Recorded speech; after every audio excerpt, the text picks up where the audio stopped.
Tonight from Nimitz High School, ICTN kicks off its spring sports programming with softball. Tonight, the Lady Vikings of Nimitz play host to the Lady Tigers of Irving.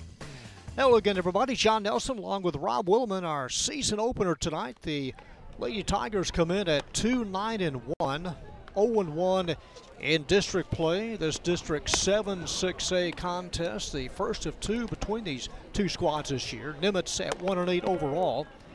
Lady Vikings opened up district play, defeating Grand Prairie. Irving last week shut out 10-0 to the hands of Duncanville. South, Duncanville, Nimitz, and Cedar Hill off to a 1-0 start in District 7 6A. DeSoto, Grand Prairie, Mack, and Irving at 0-1 after the season opening district contest last week.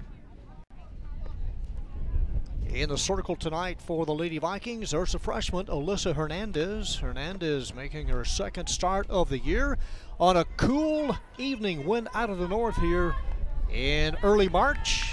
And Rob Willman, you're ready and set to go here for softball tonight. Let's do it. It's a pretty nice night, 61 degrees. Might get down in the 30s once we're said and done, but hopefully we'll be long gone by that time. The Lady Tigers are the visitors, and there are your batting order with Garcia leading things off. The senior is your designated hitter, followed by Schwartz, Henderson, Hannah Rodriguez, a sophomore, Gomez, Cifuentes, Sanchez, Lopez, and Bates. And again, the pitcher, the freshman, Alyssa Hernandez, in the first pitch. They try to drag bunted is Garcia, the senior, with the leadoff. Now, these Lady Tigers have only won a couple of games this year, both of those, ironically, against North Crowley earlier in the season. As Hernandez, the starting pitcher, has pitched 4 games, about 5 innings, according to our stats, with a little over 8-run ERA. Not pretty, but hoping things will change. And now we have a discussion behind home plate on that last pitch. Maybe Coach Luttrell was thinking that's not a strike. She didn't make a move. Or may have been out of the batter's box on the attempt.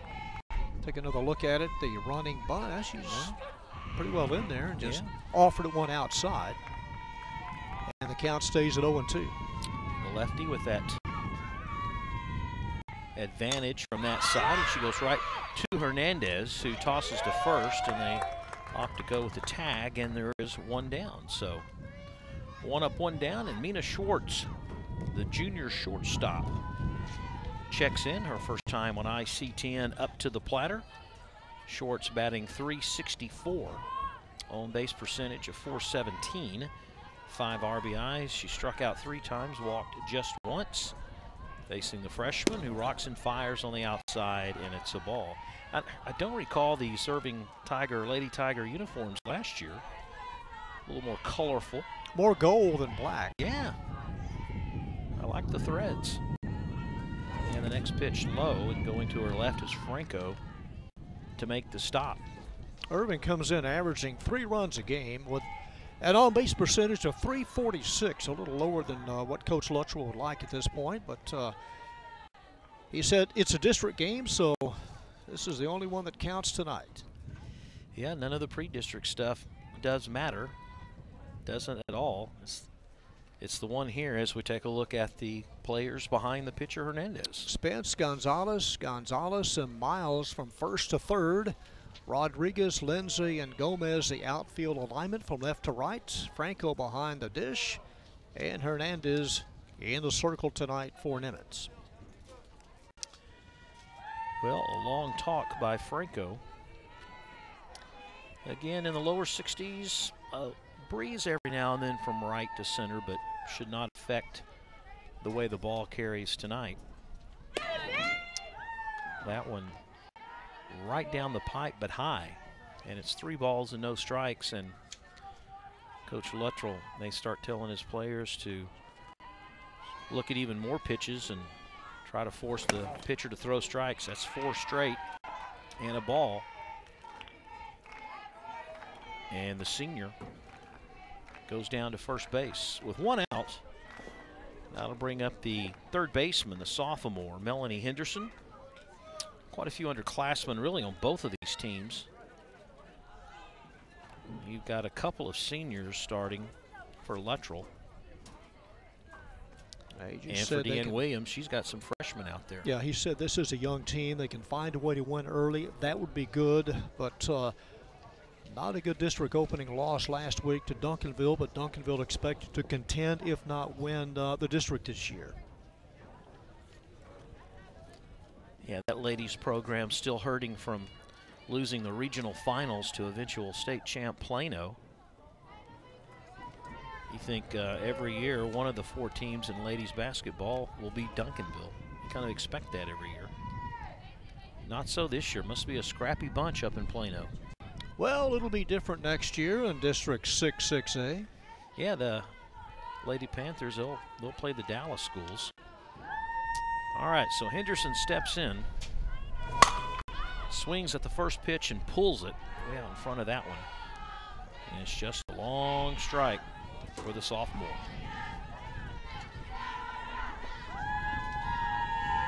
Yeah, Susie was telling us, she was telling the Duncanville coaches, hey, it's not going to do you any good because you're not going to get the competition you've been getting. And in the long run, it's going to hurt you come postseason time. Henderson batting almost .350.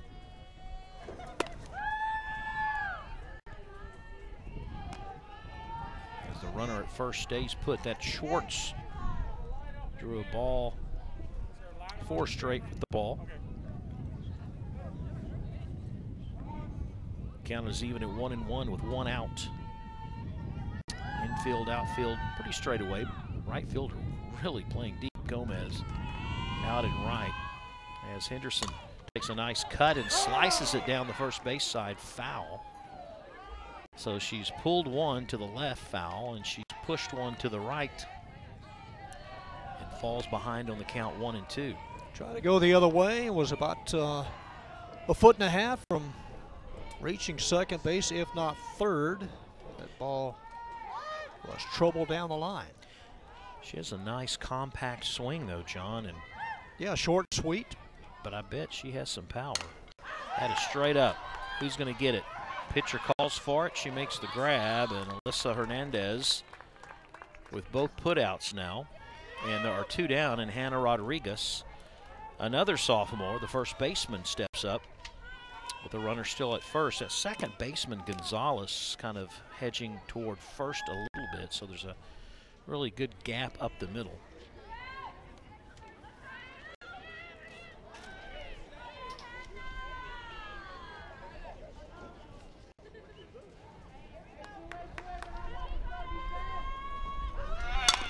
And the grounder to short. Rodriguez to her left.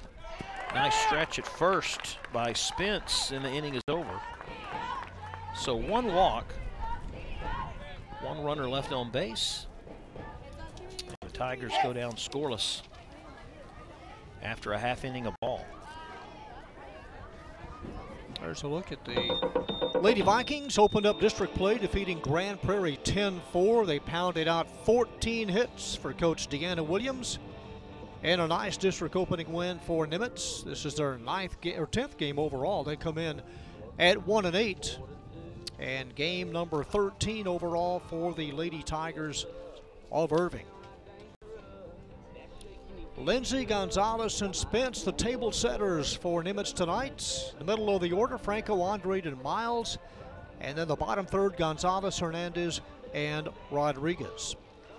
Cara Sanchez in the circle tonight for Irving with a record of 2-6 and an ERA right at 9. This is her 9th start of the year. Has already worked 35 innings. She will get the brunt of the pitching assignments this year. Has struck out 30 and walked 40 overall. And she has a couple of tough hitters to face for Nimitz. And Lindsay and Rodriguez, they've done a nice job this year for Coach Williams, batting 1-2. And like Irving, Nimitz is young, 3 seniors, 6 juniors, and 5 sophomores. And the throw down to second, and we're just about set to go here in the bottom half of inning number 1. Yeah, John, you're right about the brunt of the work for Kyra Sanchez. She's pitched every inning but 1 1/3 so far this season. We all know how important pitching is in ladies softball. You try to have really one good one, and you can ride that one to the end. If you don't, then it's pitcher by committee. Yeah, Mina Schwartz is the other pitcher this year. And this is Sherry Lindsay, really good hitter for this team. Batting about .737, 5 RBIs, has scored 9 runs, and she's a singles hitter. All for base hits have been the single variety, working against Sanchez, and this one right back to the pitcher. Kyra up and gunning in a hurry. And deja vu all over again, right? Yeah, kind of a carbon copy 10 minutes ago. Yeah, exactly how the Lady Tigers started off this game, grounding out to the pitcher. And just like their counterparts, Nimitz's second batter is a lefty, Marissa Gonzalez, the shortstop. The junior, third baseman Henderson, really close, expecting the bunt. That is outside for a ball. Marissa's second on the team in hits with 9. And had a 4-hit game last week in that district win against Grand Prairie. Oh, the poor Lady Gophers. That too is outside. John, I don't know if you noticed, but everyone in the infield wearing a mask for the Lady Tigers defensively. There's Coach Williams in year number 6. Yeah, they are from first to third. They're all covered, including the pitcher. Kyra trying to find the plate here on the second batter. That again outside. Sometimes you wonder, are they, overthinking it a little bit and trying to pitch away from the batter, knowing what they're trying to do to get on base. Well, you've already got the leadoff batter retired and one pitch away from putting Rodriguez on base. Just like the top of the first, the second batter walks. And Marissa Spence, the junior first baseman steps in. A cool but pleasant night. The wind has subsided out of the north. Old Glory not waving much at all in center field. No, once the sun went down, the winds calmed down and made it pleasurable, at least for us in the press box. First pitch, fastball, hit off the handle. Second baseman going for it, can't get it. They got the force at second, and they get the put out. Well, for Marissa Gonzalez, she had to wait on it to see whether or not Lopez or Gomez would come up to make the play. Neither one of them could, but by that time, it was a little too late. It's going to be scored a fielder's choice. That one dumped in behind second and in short center field. The play at second, and waiting for it was Lopez, and there was out number 2. You give up one, but you record the out, and that's the most important thing. Get the lead runner. Had a little Aussie crazy train in the background. 2 down, Spence now at first. Pitches high and away to the cleanup batter. You've been watching too much NBA basketball. Yeah. Franco, one of 2 players on this team that have recorded a home run. She's batting close to .420. Kyra with a little hitch in her delivery. Misses the plate again. And it's 2-0. You were looking there at 16. Spence down at first.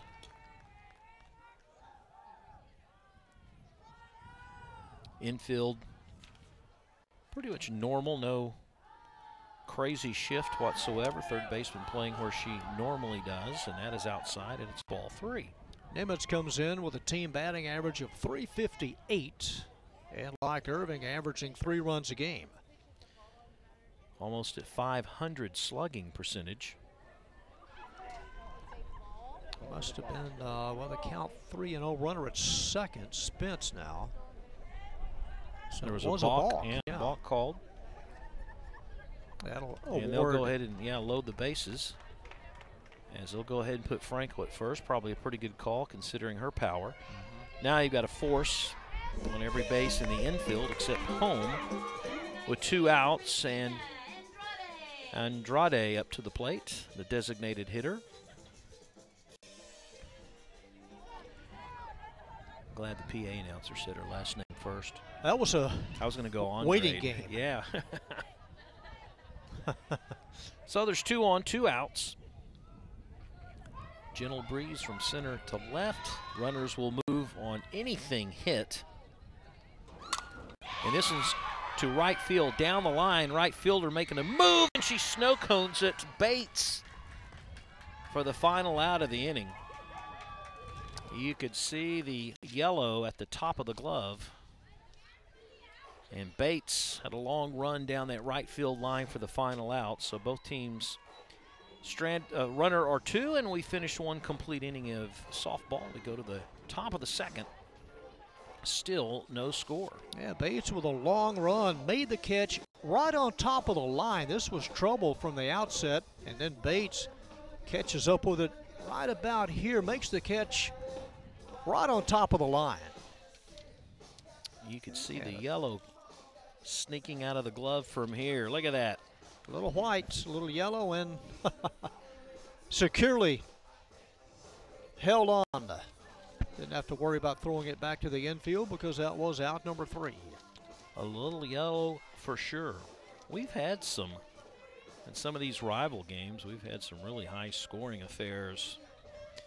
Last year, what was it, 17-7 and 11-9, and the year before that, the winning team, Irving, scored 19, but then Nimitz scored 17 in the second time around. But 2014 was a kicker. That's when Irving won both games, 10-2 and 24-4. Pitcher's duel. Yeah. Tigers 4 in a row. First time in series history, as Nimitz had won 15 of 16 of those meetings back in their heyday, if you will. There's a look at the series from 2012 to 2017. Let's see, I'm trying to see what is the, 11 games in a row in double digits. You have to go all the way to 2012, John, where one team didn't go in double digit score. 17, 19, 12, a couple of 11s. But we're scoreless here in the top of the 2nd. It's still early. Good night for hot chocolate and a blanket. Easter's early this year, so that last freeze, you never know. Have the mesquite bushes bloomed. That's when you will not have another freeze. Well, some of the trees have already started to bud out. That's a little early. It's got to be a mesquite tree, John. Got to be a mesquite. Haven't seen one of those yet. Okay, Gomez, the center fielder up. Gomez, Cifuentes, and Sanchez. And this is a little dribbler to first. Spence is there, unassisted, 1 down.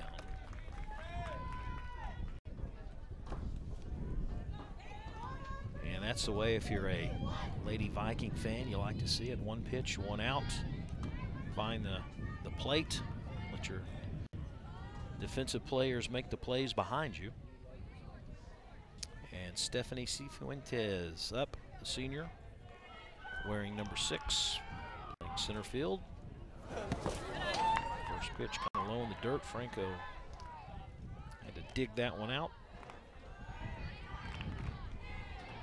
We had so much rain leading up to the beginning of our spring schedule here on IC10. I was worried there for a while we'd have a lot of rainouts, but kind of hit the moment here as there's a base hit to center where the weather's pretty nice. That gets past the cutoff.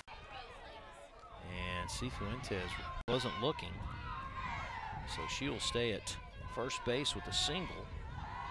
Yeah, a week and a half ago, some of this field was underwater. The no-no is no-no. Just kind of scooped that one low and went to center field with it. So that'll bring up Kyra Sanchez, the pitcher, batting in the 7 spot. Does some groundwork and steps in. As the freshman on the hill for the Lady Vikings. Tosses one up across, but low. A lot of room off the lines, probably 40 feet or so in foul territory. There's a look at our high home shot out to dead center field. Oh, went after the high one. Those look so inviting. Couldn't hold up. Nope, misjudgment at all. Spring training currently underway for the big boys in Florida. Who are those big boys this year? I don't think they'll wear a Ranger uniform. We'll see. Rodriguez. Little scoop to second, mishandled by Gonzalez, and all runners are safe. Well, they had a chance to get Cifuentes and record out number 2, but now 2 on, still 1 out. Call an error on the second baseman there, John. Yeah, just dropped. Nice scoop by Rodriguez, and pretty good feed about waist high, but unable to hold on to it. Barreling down with Cifuentes, and maybe she was just worried a little bit about trying to turn that as Suge, how do we say we're going to pronounce that name? Suhei Mar. Suhei Mar down at first base. There's a strike called. Well, you hate to give up an out on the ball hit right at you and in the neighborhood with a force at second. Well, now there's a force at first, second, and third. A late swing by Lopez, the second baseman, wearing number 10, looking for her first hit of the season.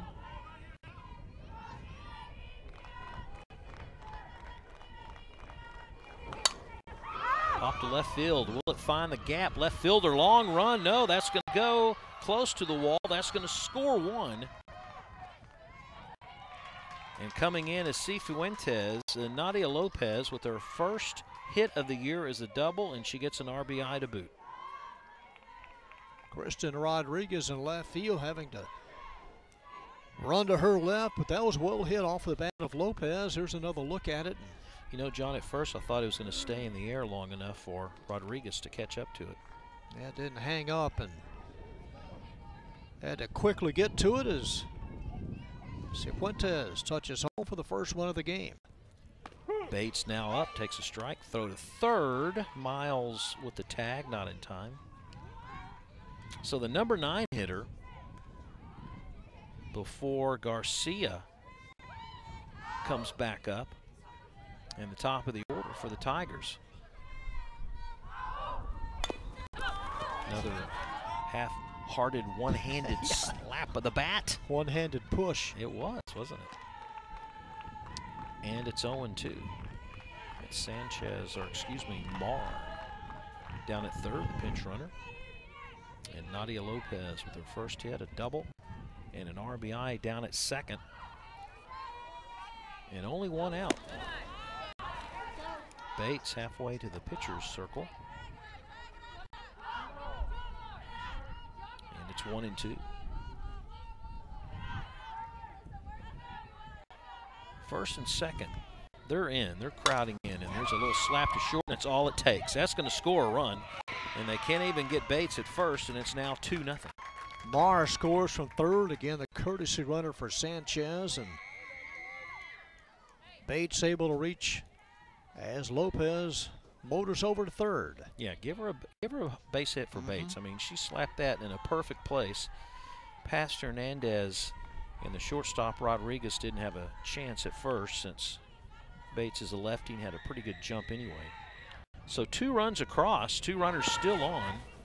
They throw down to third, and the runner at first, Bates, will go to second, and now they have runners at second and third. Yeah, nice move by Bates. Watching the throw go down and able to move up 60 feet. Well, with Garcia, your leadoff hitter, on board, kind of a double-edged sword. Good batting average, but also second in the team in strikeouts. That is fouled back, and now she's behind on the count, I believe, 1-2. Or does that make it 1-1? 1-1. And So if you're Coach Luttrell, you're like, okay, well, she will strike out a time or two. Do we keep trying her to make contact, or do we play it safe? I mean, this is a really good opportunity for the Lady Tigers here in the top of the second, with 2 already across and 2 in scoring position. I don't know. If I'm Luttrell, I'm saying make the freshman throw strikes. Well, Garcia made contact her first time up, grounded out to the pitcher.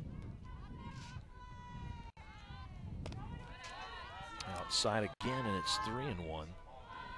Again, Hernandez, the freshman, starting tonight for Nimitz. In trouble here in the second. Yeah, she was shy of being in trouble back in the first. And got some runners off and got them off the field, and now right here on a 3-1 count, she's able to get Garcia to go after that, and now it's 3-2. Living on the edge, Mr. Nelson. I like living on the edge. Do you? Yeah. You don't think you'll fall off? Keep guessing. That hit her bad. That's a break for the Lady Vikings. Garcia again went up to try to push that or slap at it, and she didn't pull the bat back fast enough. And it's just a foul. Big break for Alyssa. Again, the 3-2, again pushed to short. Rodriguez has a tough throw at first. They got her, but a run scores, the 3rd run of the inning. Bates goes to 3rd as Lopez scored. Garcia gets an RBI, but boy, it took a good throw by Rodriguez at short. And a nice stretch again by Spence at first base, Mr. Nelson. And remember that play at second with Sanchez. This should have been out number 3. But as it is, a couple of these runs are unearned this inning. So now it's Mina Schwartz's turn. She was up just last inning, drew a walk.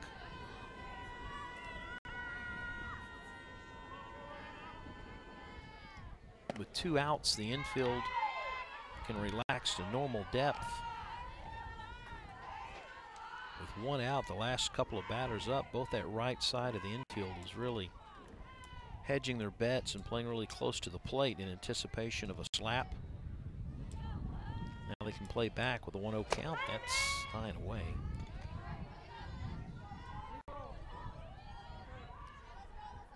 You know, if you could just say throw strikes. Hardest thing. Well, you can say it. It's not going to work, right? 3-0 now. 3-0 according to the home plate umpire. That's ball 4. So 2 walks in consecutive innings for Mina Schwartz. And Melanie Hernandez, the 3rd baseman, will get another shot at it. And they're going to walk her and load the bases. So an intentional walk puts the force at every base in the infield. And you've got Hannah Rodriguez, the first baseman, who grounded out to short. The cleanup hitter. This is what, as a coach and a player, you hope for if you're batting number 4. Get up with the bases juiced. First pitch high and away. And like you said, you got to throw strikes here. 9th batter of inning number 2.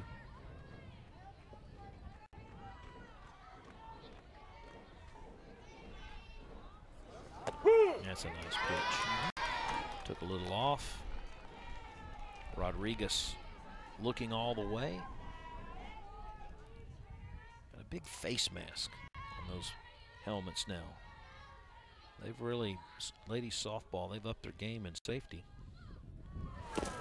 Outside, Franco busy behind the plate tonight. Moving to her right to keep that from going past her to the backstop, and it's 2-1. Hernandez and Nimitz trying to get out of this inning with minimal damage, already down 3-0 here in the second. Again, misses his mark. It's 3-1. Coach Luttrell, I'm not a betting man tonight, but I bet you tell your hitter to hold off. I could be wrong. Yeah, just take wait on it here. Yeah. And she hits it, and she will bring at least a couple home. Bates comes around third with the base hit and scores. And also coming in to score was Schwartz. 2 more runs as Rodriguez on a 3-0 pitch hits it to right center for a base hit. 2 more score. Well, the intentional walk to Henderson loaded him up, and then Rodriguez able to dump this between right and center field. Bates easily scores, and then Schwartz right behind her. And a 5 spot here in the inning for the Lady Tigers. Started off with Daisy Gomez leading things off in this inning, and now she gets a second chance and hits one to third. Miles up and over, and the inning is over just like that. But not until the Lady Tigers put 5 across home plate. Had 1 error and a couple of nice base hits, a couple of doubles and singles, and now the Lady Tigers on top 5-0 as we head to the bottom of the second. Run support for Kyra Sanchez now. Coach Luttrell has got to be pleased about those 5 runs. That's huge here in a 7-inning contest. We've got more ICT in sports next week. More softball. We'll see the Lady Tigers again as they host the Lady Cards of Mac. Spring break for the kids later this week. Actually starts Friday, so they're off Friday and then all of next week. So nice spring break holiday coming up. Got baseball in mid-March. More baseball at the Shipyard in late April. Coming up here earlier today, notice the Viking boys out practicing at the Shipyard back when the sun was up. Did you have to navigate yeah, I did. the construction? Yeah. Yeah. I was like, it looks like it's just one lane. Where are those other cars going to go? Thing is, we've got to navigate it going home. The opposite direction. Take the roundabout.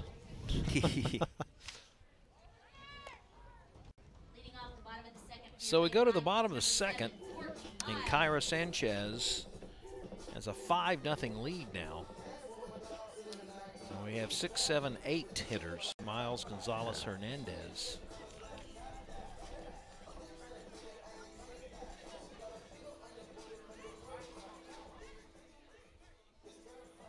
Lady Vikings left a couple in the first, and based on what we saw that last inning, that could come back to think about. You can't leave anybody on base. Swinging at the first pitch, nice is Miles. Got some good contact. John, you notice the flex player out on left, Angela Reyes, has a different top on. I think she has like a windbreaker. So it's almost like in volleyball, you know, where you have the one player that libero. The libero with a different jersey. Yeah. Yeah, you're right. She has, well, she's in all black. Yeah, there she is right there. Yeah, she's a flex. She's a flex. She's dressed differently. Angelica but she's Reyes. Warm.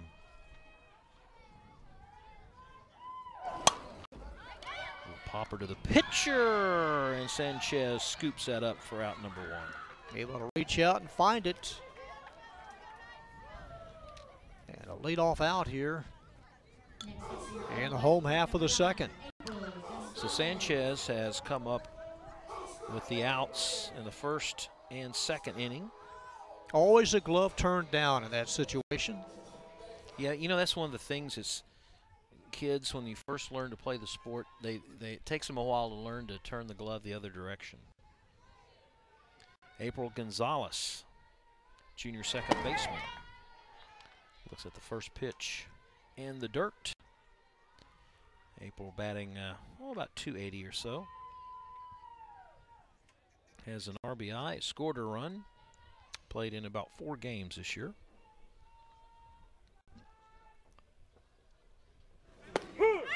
Strike called right at the knees.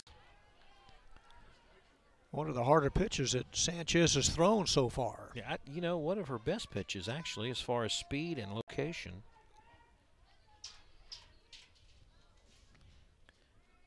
Nothing but ones on the scoreboard. 1 ball, 1 strike. Well, that hits the ground and pops up over the catcher's mask. That's still the loneliest number, isn't it? 2 is. Ours 1.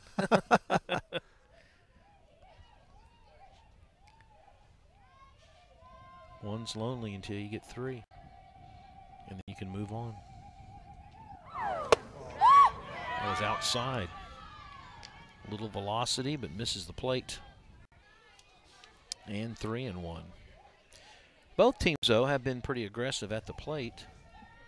I mean, that last inning hitting on a 3-0 pitch to bring a couple of runs in. Pretty aggressive move. And it's fouled back.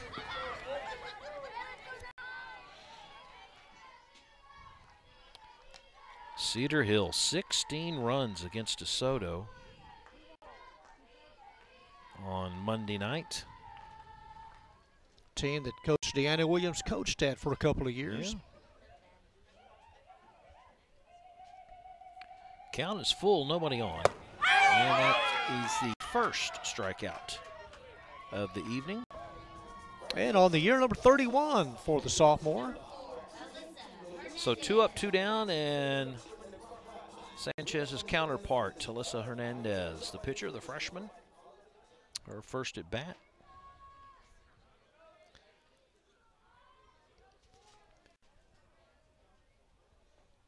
Yeah, Nimitz, the only team to get the opening night win in district play. MacArthur losing to South Grand Prairie.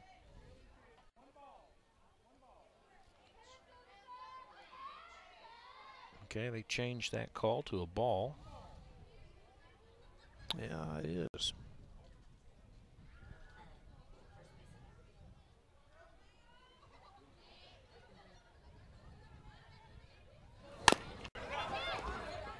Tapper to the right, foul. Nimitz playing some of the teams in the College Station area. Earlier this year, Bryan, Westwood, College Station, Montgomery, A&M Consolidated.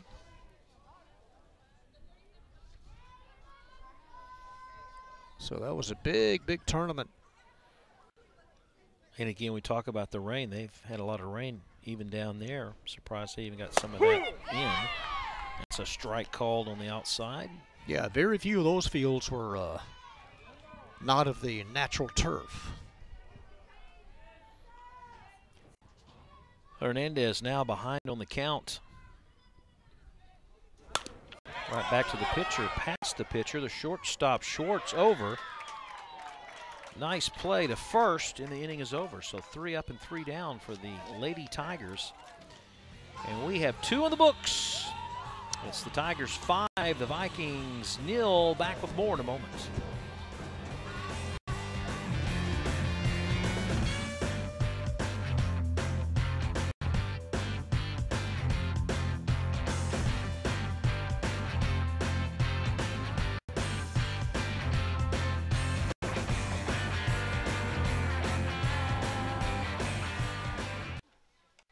Lady Tigers on top 5-0 as we head to the 3rd inning, and a change defensively. First of all, we've got Lindsay, the pitcher. She has pitched a little over 10 innings this year and 9.84 ERA. Thompson is now behind the plate, number 10. And if we have any other changes, we'll let you know. But to take us through the 3rd and the 4th, Mr. John Nelson. All right, Rob, thank you. Sherry Lindsay, who comes in from center field, now pitching, and will face the catcher for the Lady Tigers, Stephanie Cifuentes, then Sanchez and Lopez. Stephanie singled and scored a run back in that 5-run second inning.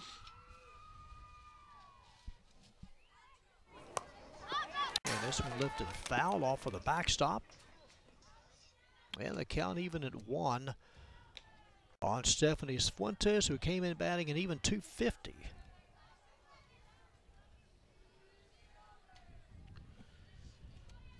Has 4 RBIs this year, 1 double.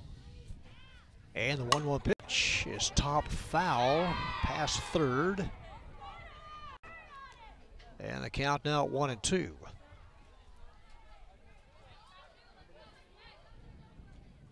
So Alyssa Hernandez started, went 2 innings, gave up 5 runs on 4 hits, gives way to Sherry Lindsay. Off speed, swung through and missed. And Cifuentes is down on strikes, and the first strikeout tonight for Lady Tiger pitching, or Lady Nimitz pitching, and Sanchez is the batter.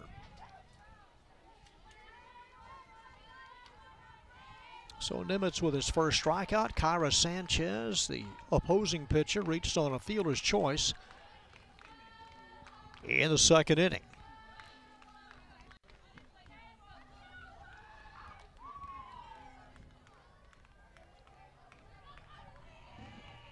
Nadia Lopez will hit next. And this one shaves the inside corner, just avoids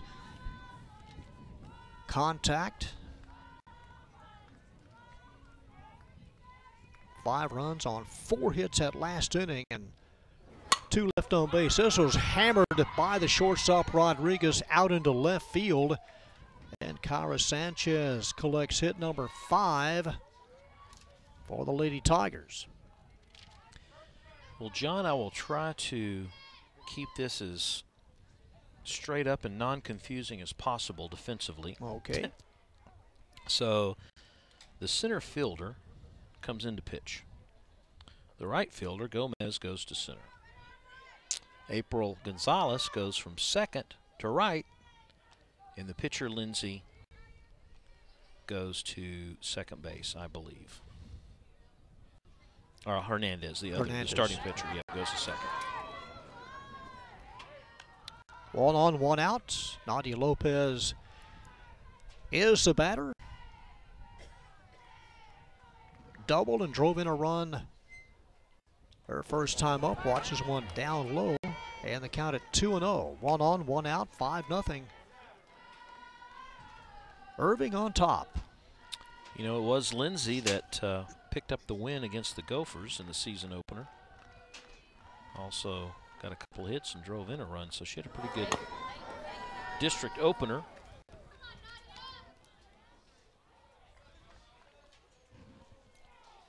Foul tipped, and the count at 2-1.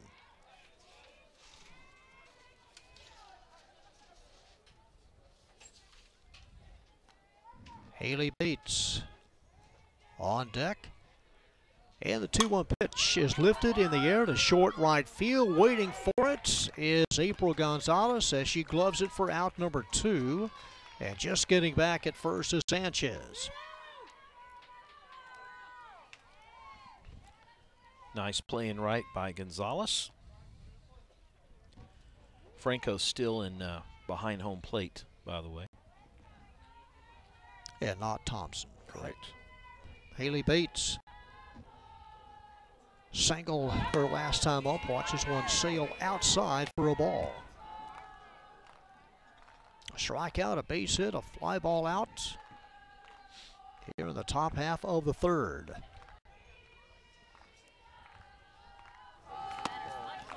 Lindsay offers, and that one misses outside. Lindsay, a sophomore, 1 of 4.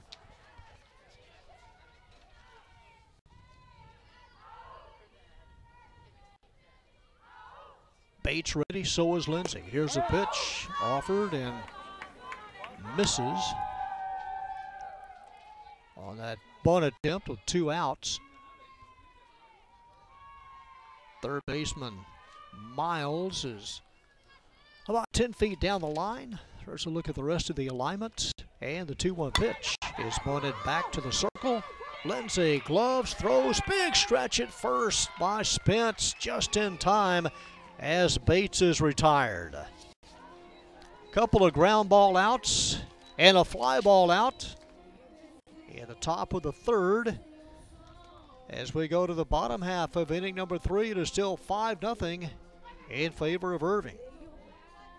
You wonder, hey, why didn't we make this move earlier? Hey, it's just the way it works out.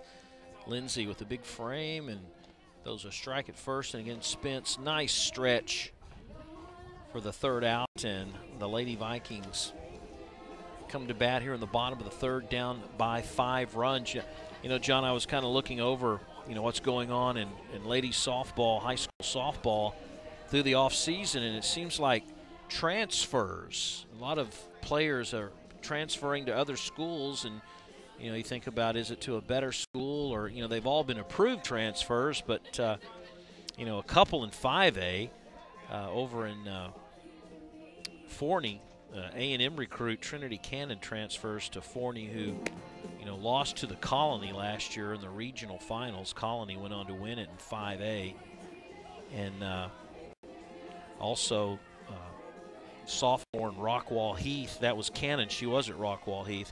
And also Oklahoma State commit Matheson Boyd transferred from Lovejoy to Saxe, and she's like one of their star pitchers. And the Lovejoy coach says, well, now that she's gone, I might have to use six pitchers just to equal the one that I had. Just a thought. It's interesting with realignment. Let's check and see where they were before. Yeah. Kristen Rodriguez, the left fielder, leads it off for the Lady Vikings.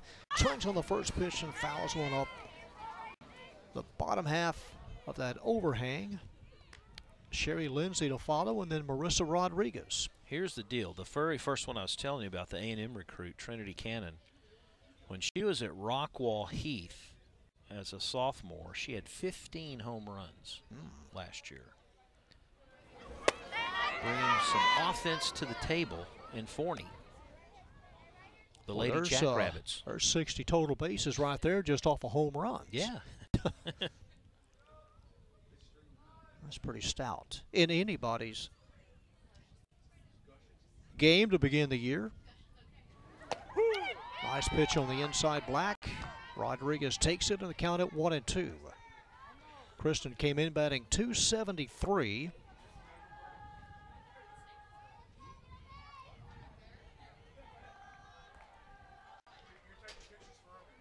Kyra Sanchez, a sophomore, with a record of 2-6.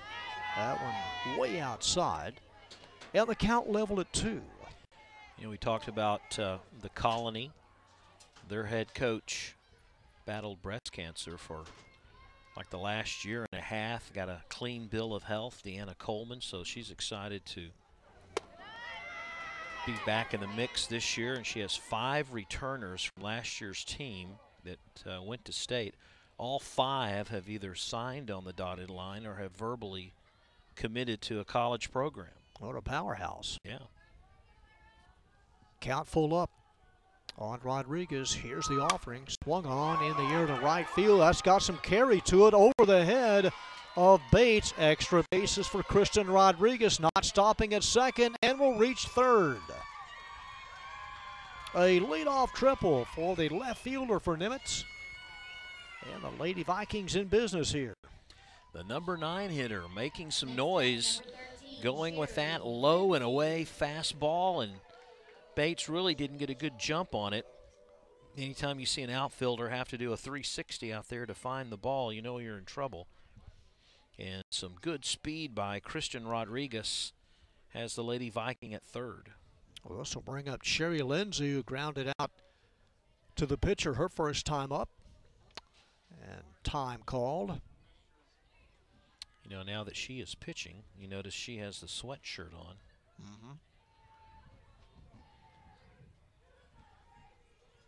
14 hits, the leader in that category for Nimitz this year.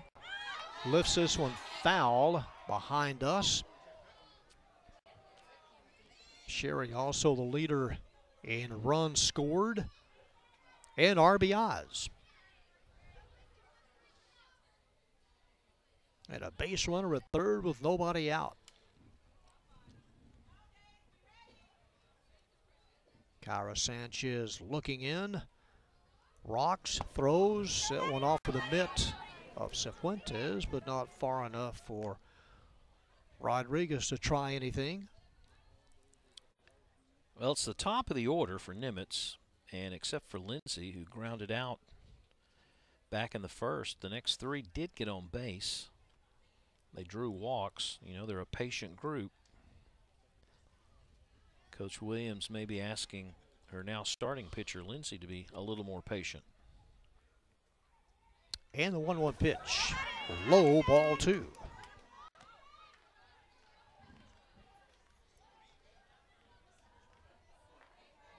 Well, it all starts with one hit. You get that one run. That's how rallies begin.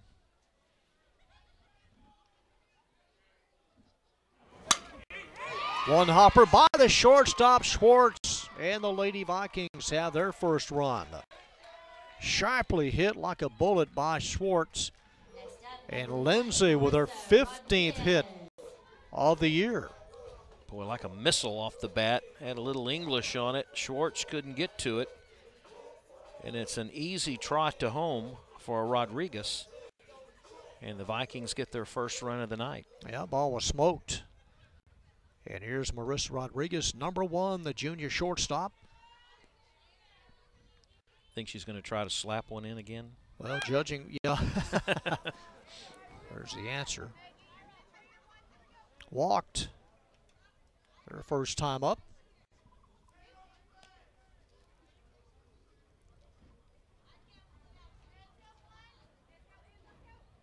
Again, Nimitz 1-0 in district. Irving 0-1. Two teams will meet each other for the second time in about 3 weeks.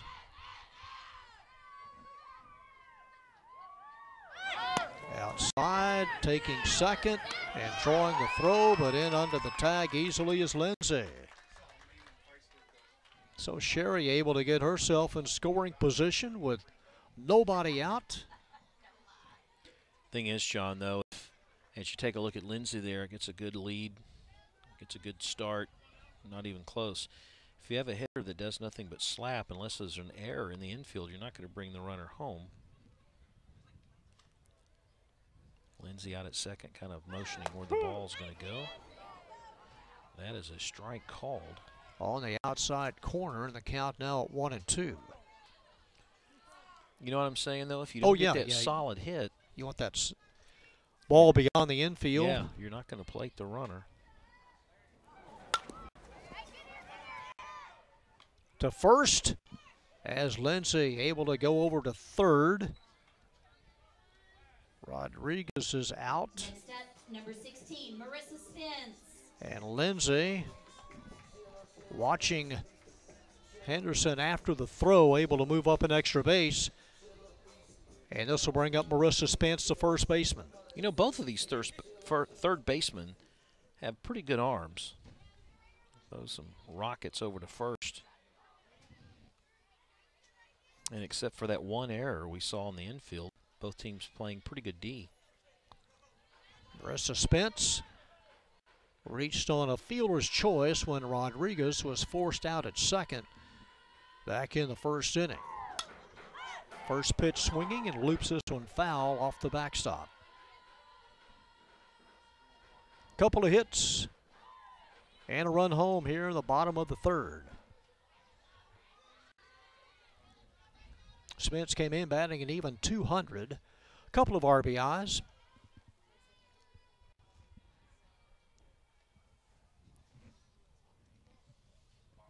And the junior awaits, and the 0-1 pitch is in the air. This one dumps in front of Bates. Scoring easily from third is Lindsay. And now the lead has been cut to 5-2. Next up, number 10, RBI, number 3 for Marissa Spence. Chop, chop, chop away. Spence just slaps it the opposite way, and Bates couldn't get to it. Neither could Gomez in center, and that was an easy trot again. So again, it starts with the triple, and you just build upon it. Here's the senior catcher, Carson Franco. Now it's a little different. They don't have anybody in scoring position per se, and maybe Sanchez can pitch a little differently. That one is taken for a strike at the knees. Carson batting over 400, walked in the first.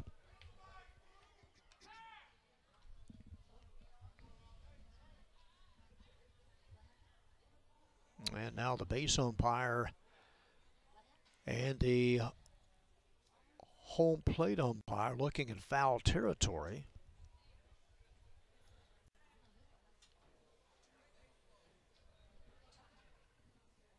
Or maybe in the stands. You mean some shenanigans? Are you telling me there's some shenanigans going on, John? What's broken out? Well, enough to stop play, and that's, you know, we're close kind to of unusual. St. Patrick's Day, so we can use the word shenanigans. Oh, yes. Swing that shillelagh. In foul territory and just out of the reach of Hannah Rodriguez. The field is an emerald green. Yeah. So the count at 0-2 on Carson Franco.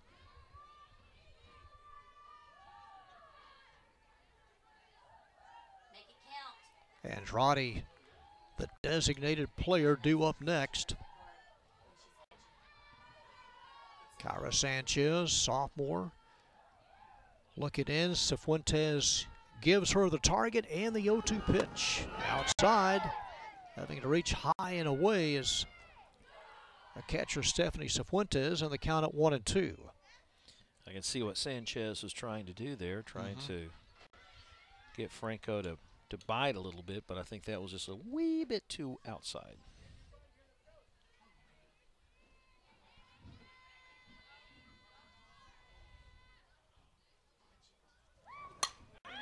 In the air to right field.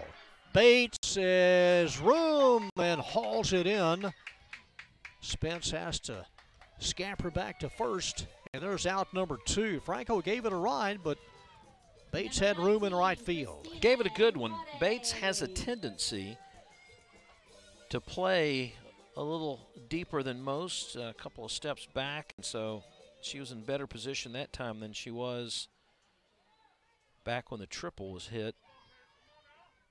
And now the Tigers are getting their sea legs back with 2 outs and a runner just at first. Christina Andrade, the designated player, watches ball 1. Well, the wind right now favors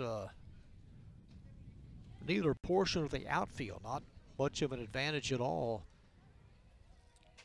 If you try to pull it down the lines, that one taken right at the waist for a strike, and the count even at 1.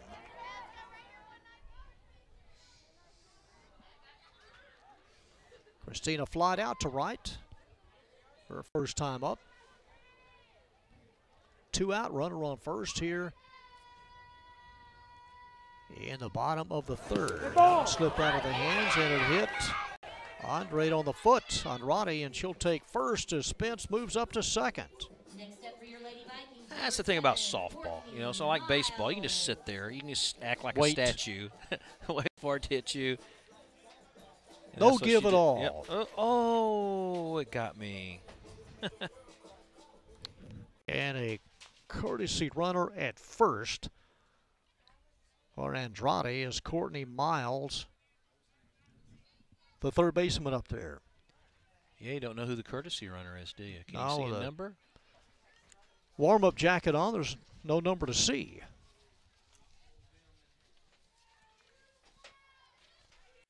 Alexis Gomez, maybe? Yeah. Yeah. Courtney Miles is the batter. Popped out to the pitcher.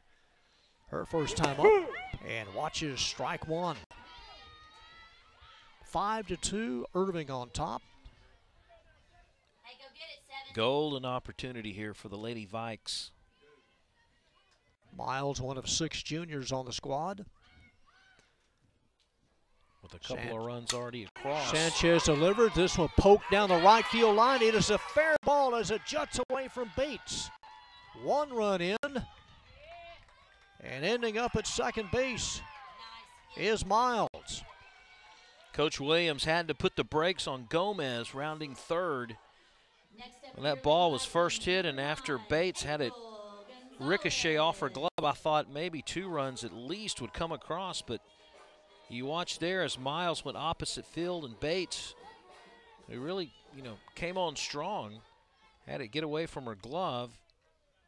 Spence scored there, number 16, but Gomez came around third. Coach Williams said, no, we're not going to chance it. So it is now a 5-3 contest, and April Gonzalez is the batter. Runners on second and third.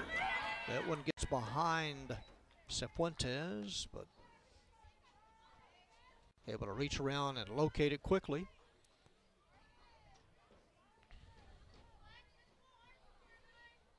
Tying run at second here in the home half of the third. 1-0 pitch on the way. Swing and a miss by April, who went down on strikes back in the second.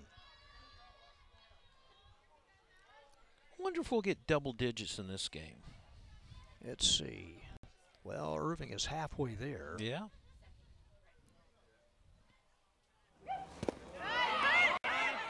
Karam's away, but again, not far enough. And the count now at 2-1. We'll see what the second inning brings us for Lindsay when she goes back out on the mound for Nimitz.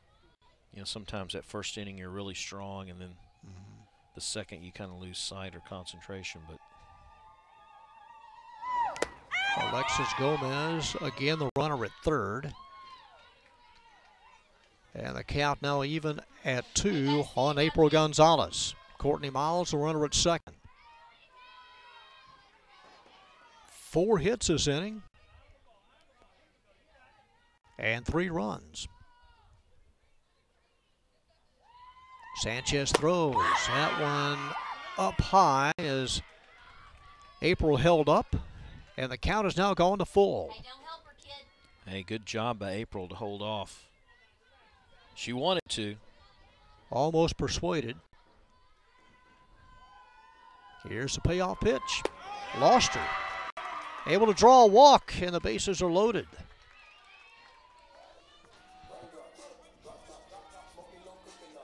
Bases loaded, nowhere to put. Alyssa Hernandez, number 1.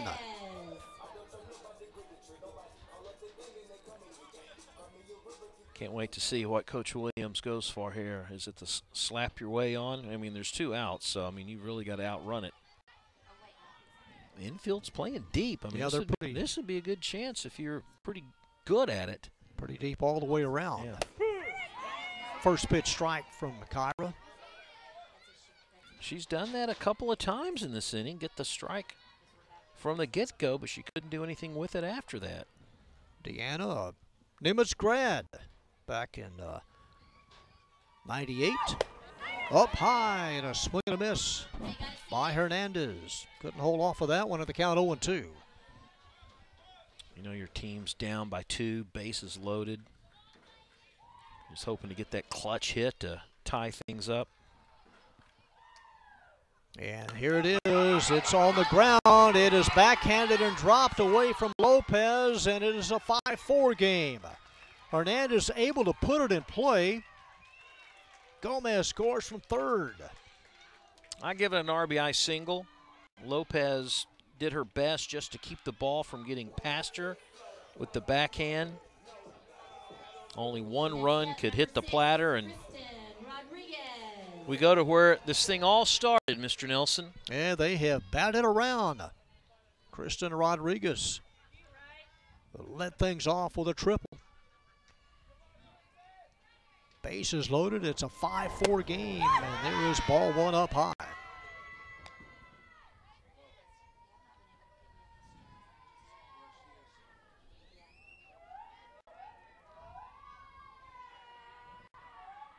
Sanchez trying to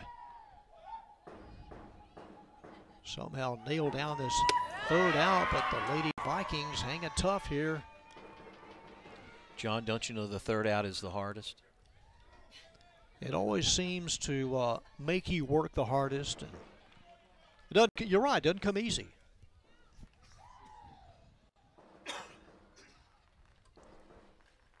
Two-0 pitch goes to 3-0. Oh, I'm taking all the way. Yeah. I'm taking the next 2. Oh, absolutely. 1 pitch away from tying things up here in the third. Although, you know, all due respect to Kristen, she's going, wait a minute. Remember, I got a triple to start this inning off. And I've seen both coaches let them green light them with 3 balls. But I'd take it. Shows bunts, not going to offer, and draws the walk, and we start over at 5. A walk and an RBI for Kristen Rodriguez. Yeah, not only do they tie it, the bases still are full.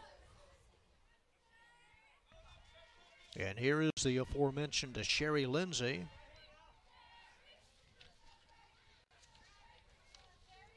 Drove in a run not too long ago. Hacks it one foul. That one right above the shoe tops. And Lindsay having a swing at it. Well, if you're Nimitz, I mean, this is the hitter to have, at least coming in. She's batting over 700, leads the Lady Vikings in hits, RBIs, runs, and on-base percentage. So that's the hitter you want on there with bases loaded in a tie game. Had a couple of hits and an RBI in that district opener outside, ball 1.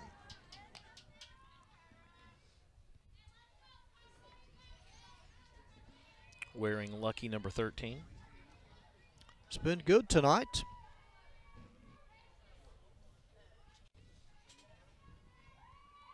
Bases loaded. Kyra Sanchez throws, misses outside, ball 2.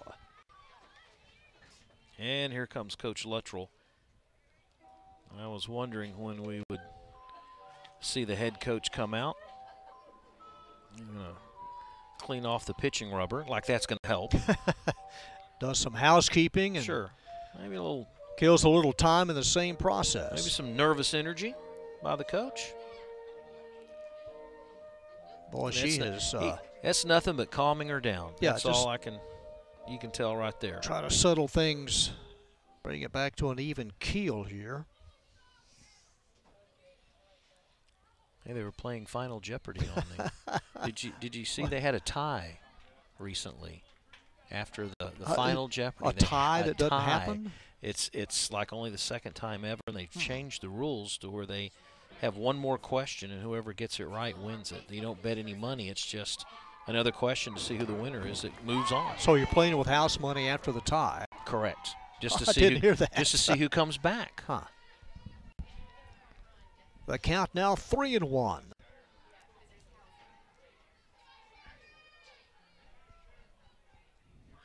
I'd take again. What do you say? Have to right here at 3-1. Nope. Swinging away. Stopped. Picked up. The throw is away. 1 run, 2 runs. As the floodgates have opened here, that throw sailed on Schwartz. Boy, 3-1, and Lindsay swinging away, putting it in play. It'll be an error on the shortstop. We could get the double digits now the way things are going. Yeah. Boy, what a shot by Lindsay to short, and Schwartz had to come up with it, and when she did try to force the toss, it was wide left. Lindsay goes belly first across the first base. The ball gets away from Rodriguez in a 7-run third. Has these Lady Vikings on top, and every time I think somebody's going to take a pitch, they end up aggressively hitting the ball. Well, Rodriguez ends up at third. A 7-run third inning so far for the Lady Vikings. Marissa Rodriguez, and chops one nub foul through the other batter's box. Marissa has walked and grounded out. 12 have come to the plate here in the third. But more importantly, 7 have come to the plate with 2 outs. After that fly ball out, you're right, by Franco. Yeah. I think that's more impressive than anything. You keep the inning alive and the rally alive. A couple of, 3 walks sandwiched in between there. Took a little bit off of that one, got the call. It's a strike. And the count 0-2.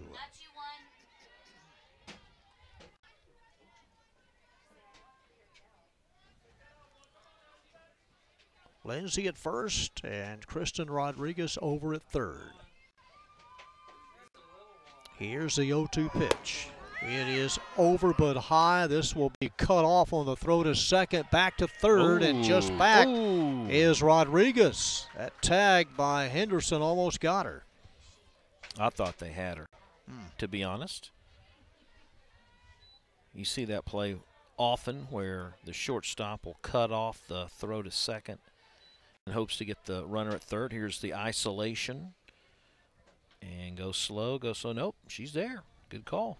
And you would have hated to be the third out at third. Pitch on the way, and a swing and a miss. And finally, Irving gets out number 3, but not before the Lady Vikings score 7 times. And they take the lead after 3. Our new score, Nimitz 7, Irving 5. How did that happen? What a great inning.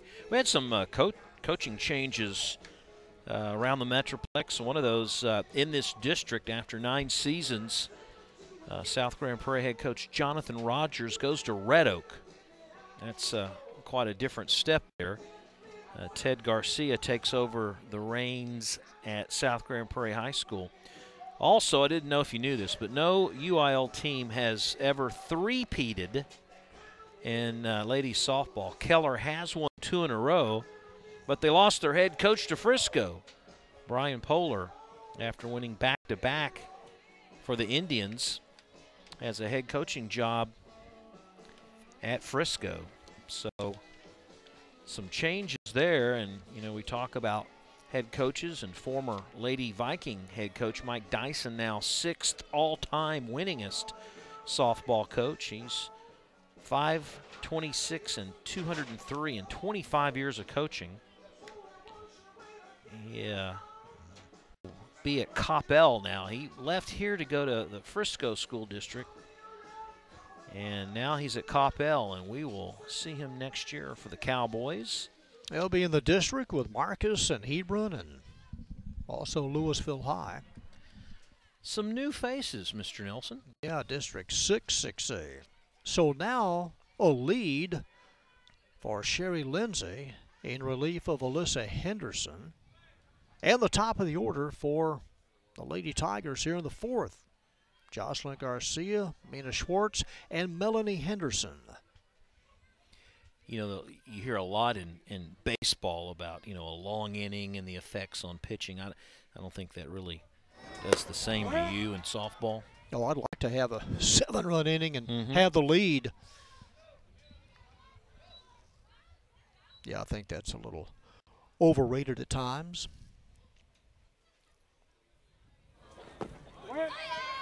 Not much of a swing, and the count at 0-2. Jocelyn has grounded out twice. I'm still waiting for that shot clock between pitches in Major League Baseball. The pitch clock. 20 seconds would be nice, wouldn't it? Yeah. In the air, and it hangs up for Rodriguez. Yeah, there's an experimental process they're trying in spring training. Whether it filters over and stays forever when the season begins is another story. Yeah, we're limiting the visits to the mound. Oh, yeah, that's even better. Shot clock. That was kind of enforced last year, but not really. Outside for a ball. Now, they did have the time between innings. That seemed to work pretty well. Mina has walked twice. Have you been over to the ballpark lately to see what they've accomplished on the new park? Well, don't have your car washed and go by. That bad, huh? That dusty?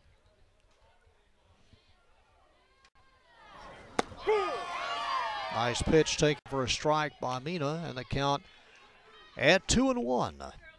I try to avoid all construction zones. You can't avoid it in the Metroplex, can you? Isn't that the new state bird of the state, the crane? I thought he was going to say the orange vest.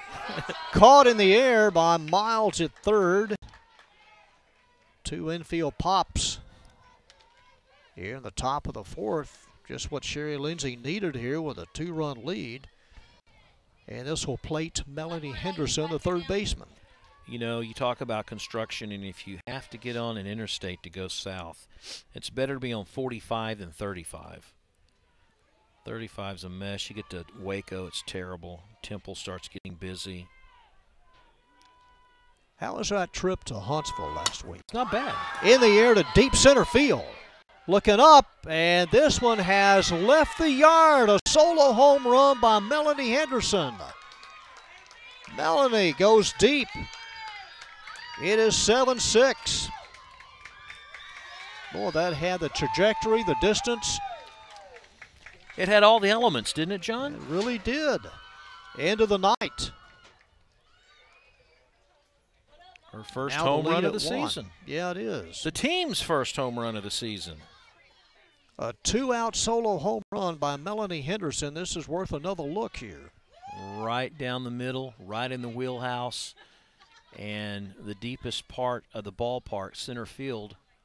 There it is. That scraped the board on the way down. I think it did.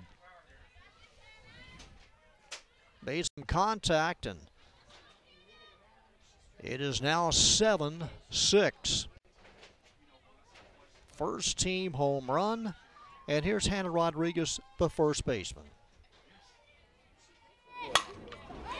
Boy, that almost took the mask off of Lindsay as Rodriguez singles sharply to center, her second hit. First two batters looked kind of foolish, and the timing was off, and they popped out, and now there's a home run and then a comebacker right over the pitcher. By the way, that was over her head before she reacted. Man. It came back so fast. Hey, both these teams can score runs. Daisy Gomez watches one up high. Well, total of 12 runs so far. That is the 7th hit collected by the Lady Tigers. Daisy Gomez has rounded out twice, swings and misses. Let's go 1-3 right here, kid. Count even at 1.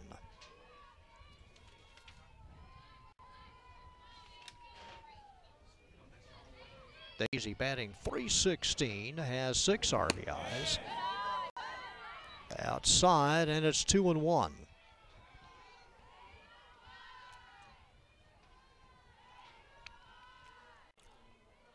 Did Coach Bartell stay on at Grand Prairie? I haven't heard otherwise. He's getting close to retirement age. I thought they made a change this year, but could be mistaken. I thought I saw a new coach at Grand Prairie High. A 3-1 count on the center fielder, and there is ball 4. So that'll move Rodriguez up to second. And the 4th walk tonight for Nimitz pitching. And the catcher due up, Stephanie Cifuentes. Hey, right here, 1-3. She has singled, scored a run, and struck out. She was the first batter that Lindsay faced back in the 3rd inning. Again, Alyssa Henderson started and went 2 innings. This one lifted into straightaway left field over the glove of Kristen Rodriguez, rounding 3rd. There's 1, there's 2. And we'll see if Stephanie tries to take 3rd. She does. A 2-out double, and Irving has regained the lead. Yeah, we're going to go double digits. We've got to go double digits. So a couple of RBIs. All this after 2 outs. As Cifuentes goes down and got all of that one, as that one off the top of the glove of Kristen Rodriguez. A hit and a couple of more runs home. And here's Kyra Sanchez.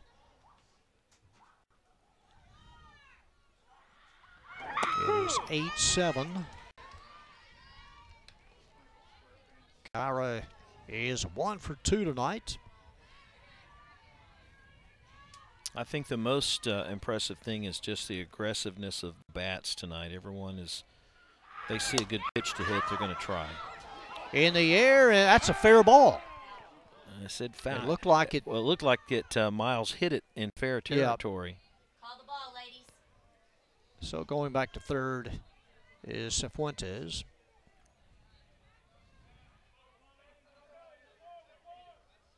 Hit inside the line. Let's take another look at it. Did not touch it. And, boy, they almost hit her on the ankle on top of the line. So the foul ball brings the count to 0-2. This one lifted high behind home. Does she have a play? She does, and just out of the reach of Franco. Hey, good hustle, kid.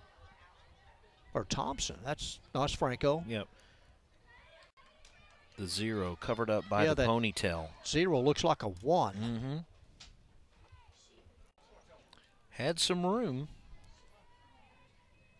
So Sherry trying to nail down this third out as the Lady Tigers have regained the lead.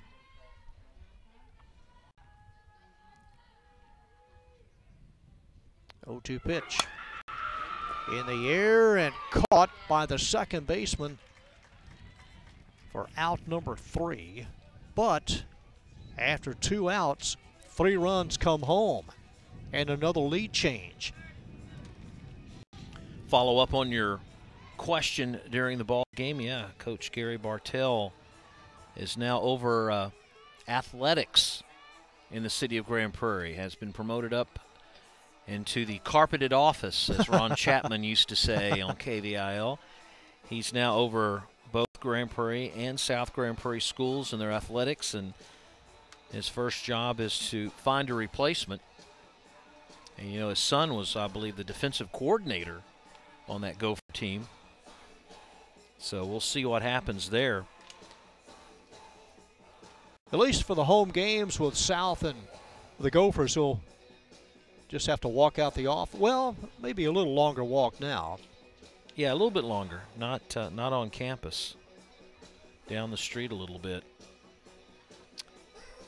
You know, you think about how some players in the Metroplex go out of state. You know, you hear that a lot in football and basketball. It's also happening in softball. Over in Plano and Wiley, there are 3 players that are going to play in the Pac-12, which is pretty much a hotbed. It's a great place to play women's softball. Plano East, their sophomore pitcher Carson Armio commits to UCLA, who has 11 titles in their history. Plano West catcher Tatum Boyd's going to go to Stanford, get a great education there. And Wiley center fielder Isabella Dayton has committed to Arizona. This after at first saying that she was going to go to Missouri, but that was just verbal, and we all know that verbal doesn't mean anything until you sign on the dotted line. Softball on the West Coast, you don't miss any games. I mean, you play the full schedule. That's like volleyball, you know, big on the West Coast as well. Not many rainouts to speak of. You're right, in volleyball, a host of them this past National Signing Day did go to the West Coast in the area in volleyball. Marissa Spence will lead it off for the Lady Vikings, down now 8-7. You know, to think of it, John, not much rain period on the West Coast. They were suffering there. Oh, they get they get the fires. So. Yeah. Yeah, because there's no water. Everything's dry. Spence, Franco, and Roddy, and Marissa watches the first pitch outside and high. What a fun game. 5 runs in the second for Irving. Then Nimitz counters with 7 in the third. And then Irving comes right back and scores 3 in the top of this inning.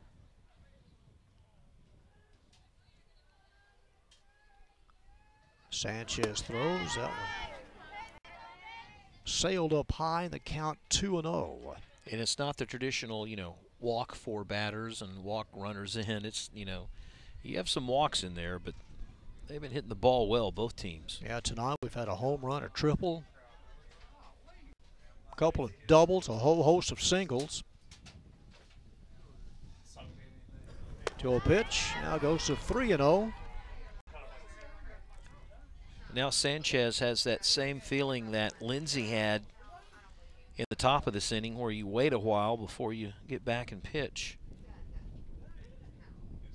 I don't know, it seems to me that softball, more than maybe baseball, is you get in that groove, you know, and it just takes them a while to find the plate. Lost her. And a leadoff walk. That is the 5th walk given up by Sanchez. This will bring up the catcher, Carson Franco.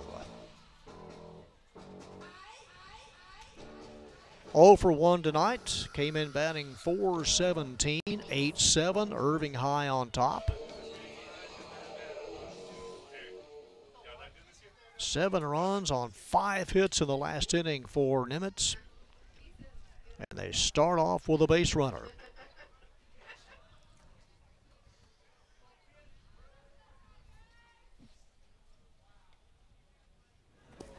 Behind Carson, and an easy second base for Spence. Hey, take that, kid. She'll move up in scoring position.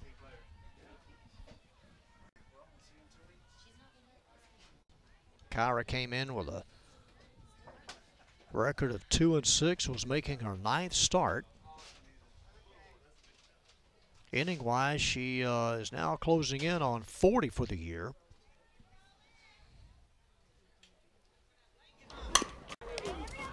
Redirected to short, the pickup, and the throw in time. As Franco was out 1-6-3. It was deflected off of the glove of Kyra Sanchez. Spence over to third now. Another look at it. As Sanchez slowed it up, and Schwartz with a nice pickup. And they play by Rodriguez at first. So 1 out for Andrade, the designated player. Christina Andrade has flied out and been hit by a pitch. Tight one here, 8-7, district game number 2 for both teams.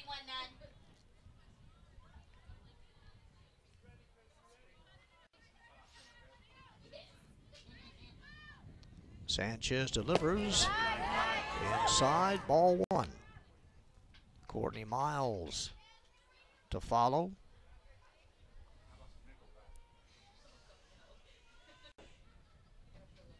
Lady Tigers, staff-wise, came in with an ERA of 10. They've allowed 7 so far. And now they count at 2-1. You know, Christina stays in the box tougher than anyone. If it gets close, she's not even going to move. Not going to give up any kind of ground at all. Reaches out, hits this one towards second. A run will score as the throw goes to first, but Andrade put it in play and gets an RBI. Next up for your Lady Vikings, number 7, Courtney Miles.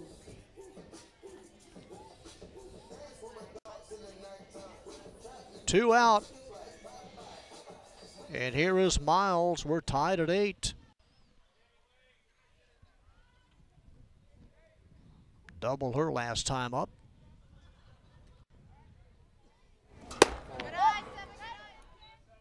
Outside and high. Courtney's also popped out to the pitcher.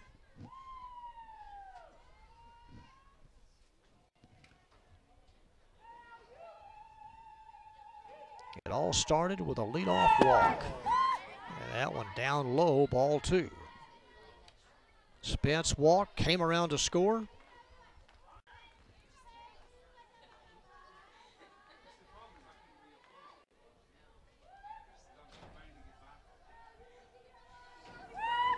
Schwartz throws, got the inside corner, about knee high, and the count at 2-1.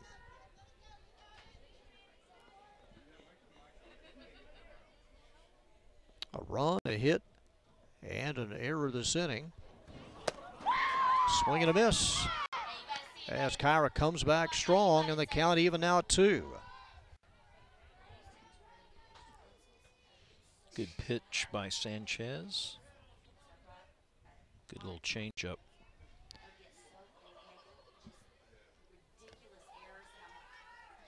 All three. Base is empty, but a run home for the Lady Vikings here in the bottom of the fourth. John, I just noticed the Lady Tigers with the stirrup socks, the old-fashioned look. Yeah, they look nice with that scheme of what they're wearing tonight. There's ball four as Miles scampers down to first. And here is April Gonzalez, the second baseman. Second walk this inning for the night. That is number 6 issued by Sanchez. April Gonzalez walked her last time up and watches ball one up high. John, you notice we got a little breeze out in center field. Yeah, it has picked up a little bit straight out to left center. Sometimes it kind of wraps around, but it has picked up. Got to be in the mid-50s right now. Swing and a miss. And the count even at 1. Good guess. About 57. Going to be in the 30s tonight. Oh, Glory there in center field, going center to left. Yeah, if you're outside tonight, you don't have a jacket, it's chilly. Upstairs, couldn't hold up. And the count at 1 and 2.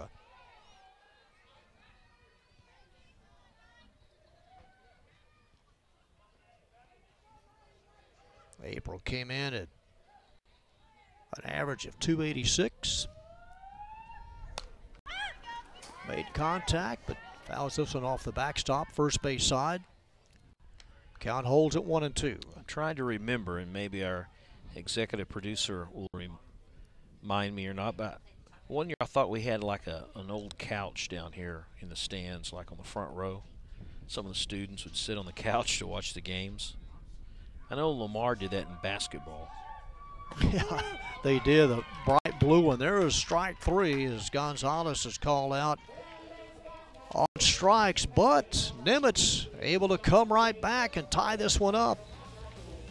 We start over after 4 innings. It is Nimitz 8, Irving High 8 on our ICTN District Game of the Week.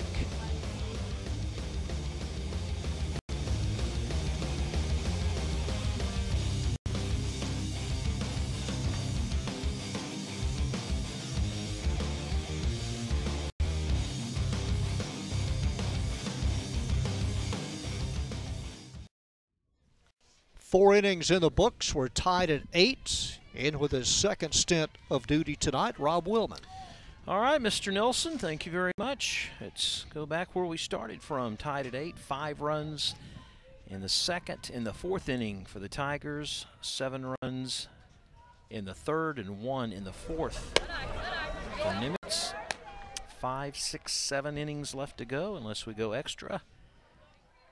And leading things off will be Nadia Lopez, the second baseman. Goes right behind Nadia. Doubled in the second. Scored the 3rd run of this game, then flied out back in the 3rd inning to right field. It has been confirmed there was a couch at one time on the first row. Held about 5. We need to see more of that. We need to bring the couches back. Little blooper to short. Rodriguez is there, and there's one down. You mean for baseball too? Sure. Softball and baseball? Yeah. Need to enjoy the great outdoors. Have a little fun. 1 up, 1 down, and the number 9 hitter, Haley Bates. Right fielder, she likes the one-handed slap. Second time tonight we've seen her do that. Franco almost got to it. You notice she has, like in football, she has the armband on. So does Coach Luttrell down at 3rd. So they can speak in code. She slaps that one a little further past third base, and it's 0-2. Yeah, there is. Code talker. Yeah, see Coach Luttrell on the left arm, on the wrist. He has some plays, and you might be able to tell on that play a shot a little bit that Bates does as well. It's I thought outside. that was the menu for the game after. What we're going to have. You know, it's such a quick trip to Irving High here from Nimitz. If you had a box lunch, you'd have to eat in a hurry. The 1-2 slaps it again, foul. But since it is a slap and not an attempted bunt, all it is another strike. Yeah, I see right there pulling it up over the wrist, kind of on her forearm. It'd be great if the football team and softball team got them confused. Power sweep to the yeah, right. Yeah, you know, like the trainer got them mixed up. They put them on. Wait, what? What's a dive left, Coach? Omaha. 2-2. Runs up at it, but doesn't swing at it. So it's a ball, and the count is full at 3-2. For Sherry Lindsay. Came in the third inning. And that's ball 4. Base runner, base runner, base runner.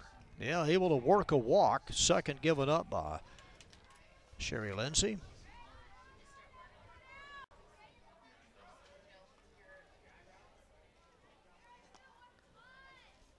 So 1 on.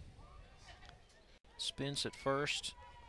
She's a few steps down the line, and so is the third baseman, Miles. So maybe they're expecting another attempted slap bunt, and they do, as Jocelyn Garcia, the pinch hitter, up. She's been up 3 times tonight, 0 for 3.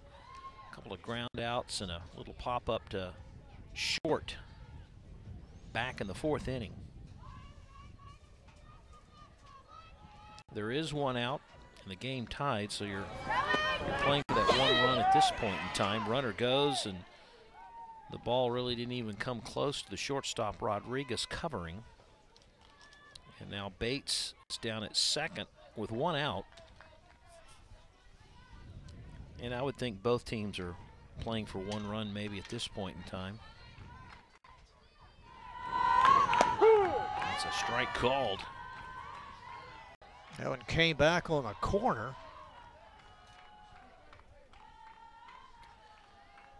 Garcia, like some of her teammates, wearing the cover-up as attempts have dropped, and so did that ball to the left. Goes to the fence, and just like that, Bates is down at third. And you know, that's a big play right there, John. It changes the complexity with only 1 out. Now you can have that batter up there, slap it, make contact. Changes how you play defensively, Yeah. Changes how you play in the box. 2-2 is outside, and the count is now full at 3-2. So Coach Josh Luttrell for Irving High, and they're going to double check with the base umpire to make sure that Garcia didn't go. He said no, so the count remains 3-2. What does Luttrell do? You know, third baseman, she's pretty much back, and what a nice lay down to third. They're going to try to go home, and they block the plate. Well done by Franco. Miles with a nice throw. Franco held her ground. And out number 2. 5-2 on the put out, and watch the play. Watch how Franco blocks the plate and does not allow her to touch home. Gets the nice tag, and that keeps a run from scoring. Yeah, that throw on the inside part of the line by Miles. And a nice ball to handle for Franco. You know, Coach Luttrell discussing maybe the blocking.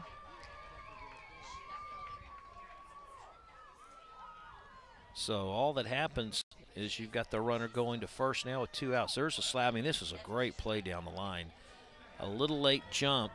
I mean, there's not a doubt she did not touch home. Now, whether or not you can't block that well or not is a different story, because I know they have had discussion in the past about plays that played and not blocking to cut down on injuries and such. So maybe that was his argument. But you got to go where the ball is headed. You have to make the play where it's thrown. You don't want to give up a run and let it go by you. Right. you know, it's easy to second guess. Bates had probably not the best jump from third. Yeah. I think if she would have took off as soon as the ball was hit, she might have beat that one. 2-1 now. That throwback almost got away from Lindsay, didn't it? Yeah, so Schwartz is up with 2 outs, and that means nothing in this game tonight because we've seen plenty of 2-out rallies by both teams. Grounded third. Miles, nice play from her knees. The throw, got her.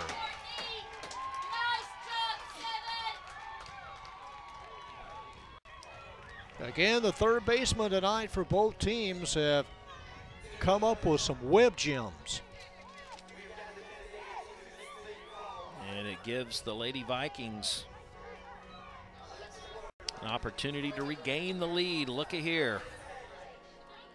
Going down to her right and throwing from the knees, and had her by a couple of steps in the process from the first base angle. Spence with the stretch, not even close, Mr. Nelson. Threw out one at home, and corner to corner on the second put out. 2 assists in this inning for third baseman Courtney Miles. Well, the Lady Tigers are pretty much, they have a pattern in tonight's game. They score only in the even innings, so that means they're due to score in the 6th. We'll mark it down here. We'll see. We'll see what happens. But you're right, Rob. 12 of the 16 runs tonight have come after 2 out. Impressive. 5 early in the contest for Irving, 7 later in the game by Nimitz. Did you know there was a Lady Bird Johnson High School in San Antonio? I did know LBJ in San Antonio. How are they doing this year on the diamond? 14-0, #1 in the state.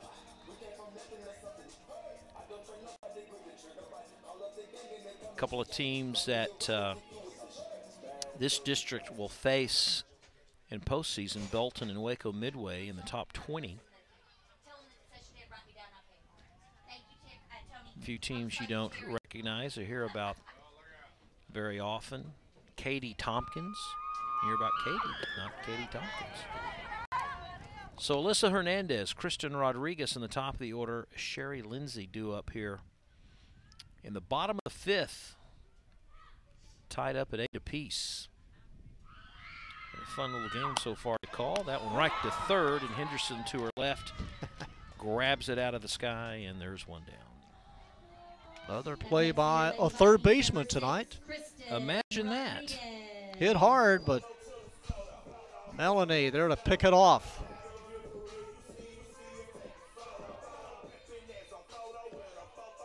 Rodriguez started the big rally in the 3rd with a triple.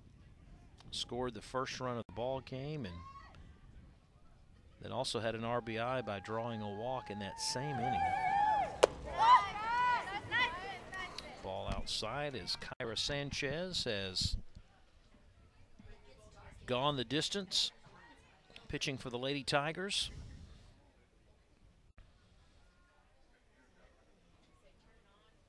She had 1 3-up, 3-down inning. That was the 2nd.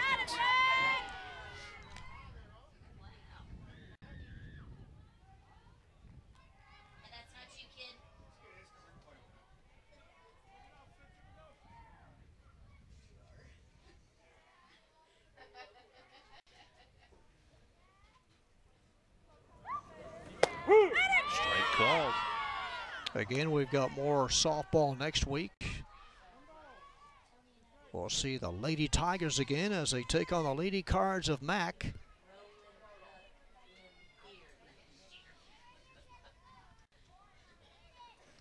Mac has made some noise the last couple of years, turning that program around.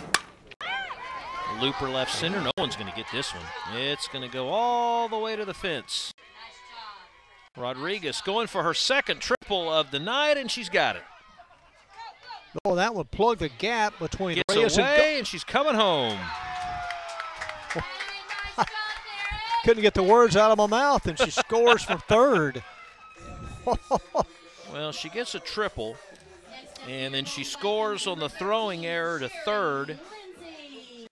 And the Lady Vikes, thanks to their number 9 hitter, with the lead. Oh, that one hit hard, run down by Daisy Gomez in center, a long throw back. And then Rodriguez sees a little opening and able to dive across the dish. A couple of belly slides, about her third 3 she's had tonight, 2 on 1 play. Boy, get that kind of production from a number 9 hitter, a freshman as well. You got to be loving that if you're a Viking fan. Yeah, 2 triples and a walk. She's been on base all 3 trips. The freshman before her, Hernandez, she has a single, scored a run as well, another freshman.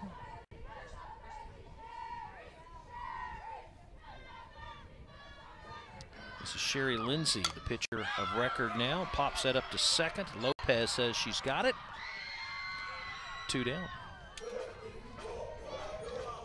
Next up for your Lady Vikings, number 1, Marissa Rodriguez. And another lead change here tonight.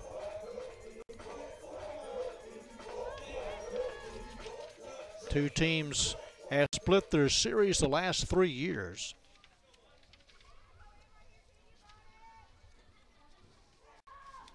John, we're 1 run away from double-digit scoring once again. Just looking out there and thinking the same thing.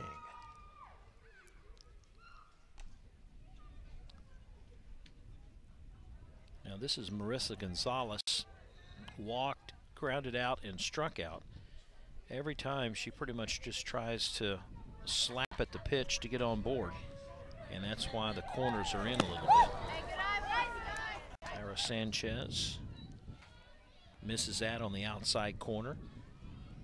I think there's a thought when you face a batter like that you try not to give them a really good pitch to slap down at, and sometimes they also draw a walk because of that. Right up the middle, and Sanchez is there. Ooh, a low throw to first, but Rodriguez digs it out, and the inning is over.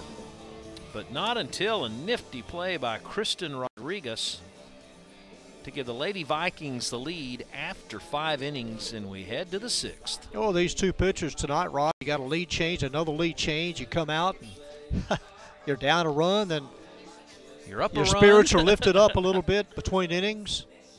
Anybody's game here tonight.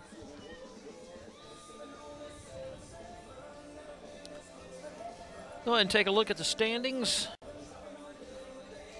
From 2017, this is how things finished in 7-6A. The Warriors undefeated at 14-0.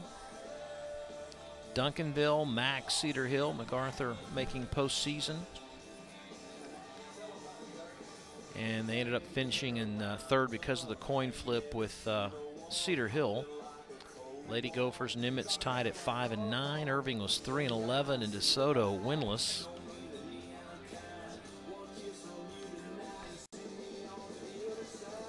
Again, the South Grand Prairie coach is gone. He's gone to Red Oak.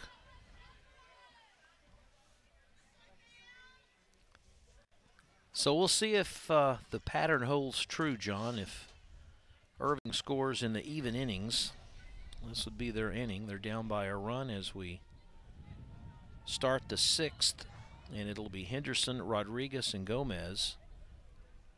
3, 4, and 5 in the lineup, and they're going to drop Henderson to first because, if you recall, her last time up, she hit it over the center field and hit the scoreboard. This is why.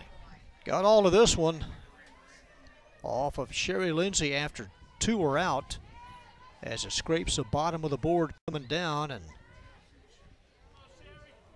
big inning for the Lady Tigers back in the 4th. So Coach Williams says, I'm not going to chance it. I'd rather put her on base. And Hannah Rodriguez, who has a couple of singles tonight and 3 RBIs, she's up there. And because of the walk, unless there's a double play, that will put Cifuentes up, who got a double and knocked in a couple of runs last inning. Here's a slow roller that just dies. It just spins in the dirt. Spence at first came down to try to get it. No one covered from second.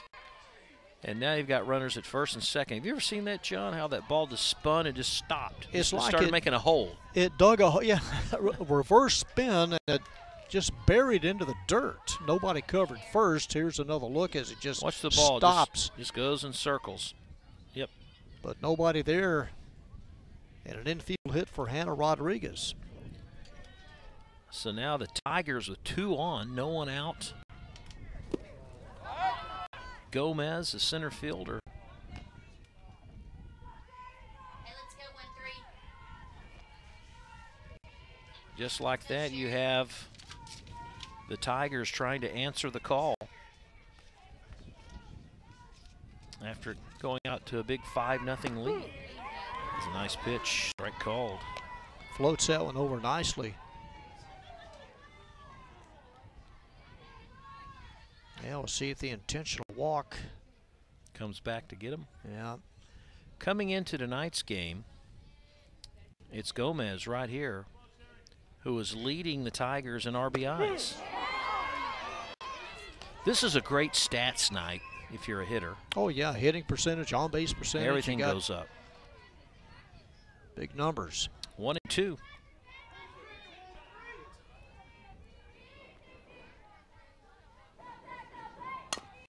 Slow roller, Miles. One of the few mistakes by Miles in this infield, and the bases are juiced. Overran it or was looking up,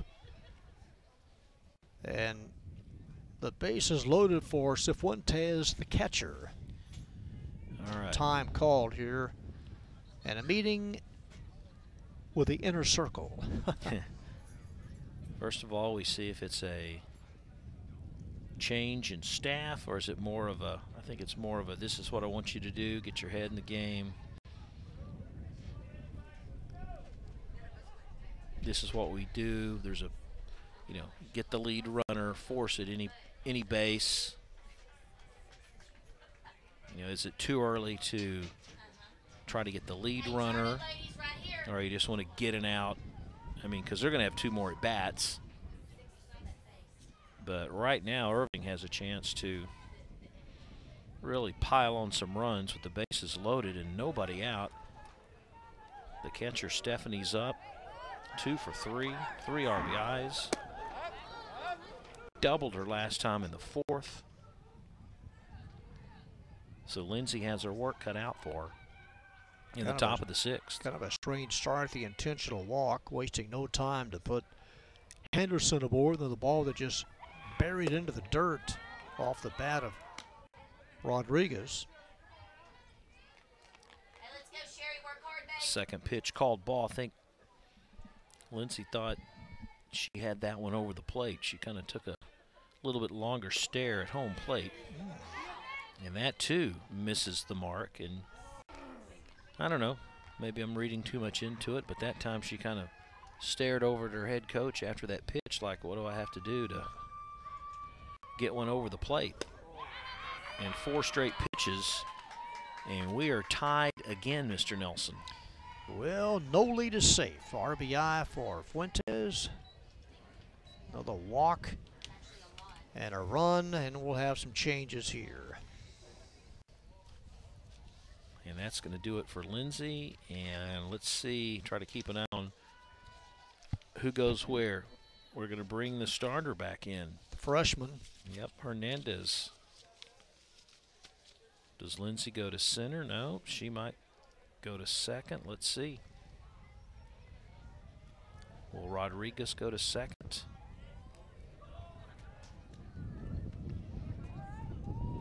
Two runs home. And some changes, and Nimitz needs some outs. Yeah. A couple of walks, error, and a base hit. I mean, with 1 run in, the tying run, bases loaded, nobody out. This has the makings for another big inning. Well, even numbered innings and runs. See, you get as that. you surmised. Yep.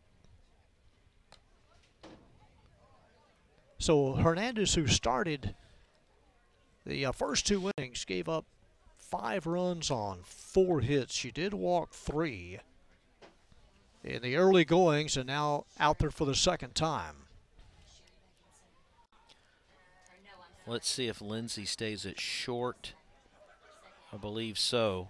And Rodriguez will go to second.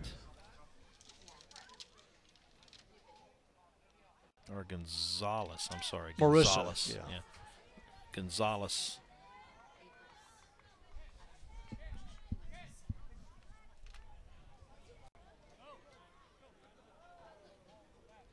All right, Lindsay at short.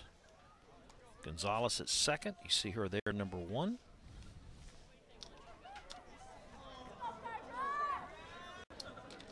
Bases loaded. Kyra Sanchez, a sophomore up, the pitcher. Reached base twice, once on a fielder's choice. Got a single in the third. Goes chasing the first pitch offered up by Hernandez.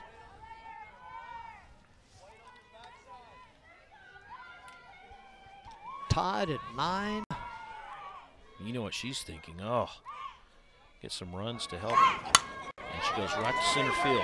Gomez is there, makes the catch. The runner at third tags. Rodriguez comes across. Did she leave too early? Nope. And that is now 10. Runners stay. It's a sack and an RBI. We'll see the tag. Now she tagged. We don't know when they caught it, but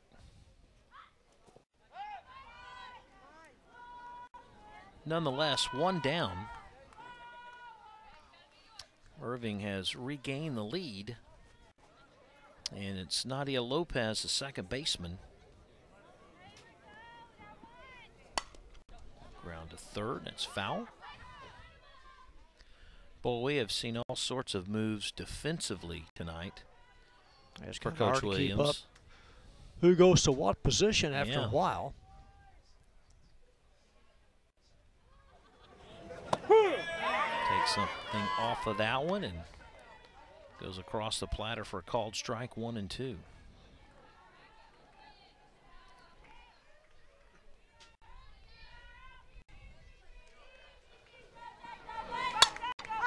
Chases it.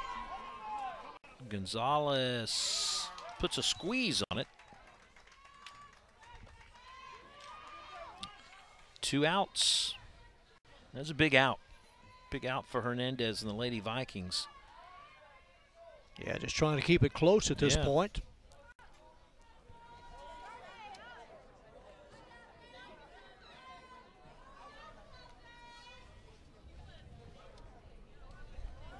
So 2 down. Coming up empty-handed is Bates. Now, she did have a base hit early in the game off of Hernandez. It came in the second. You know, Bates likes the one-handed swing. Throw the bat out there and hope something happens. That's a strike. She committed.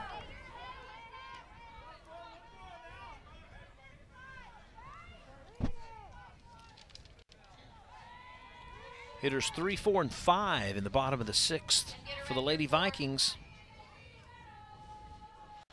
I mean, the way things are going tonight, no lead is safe.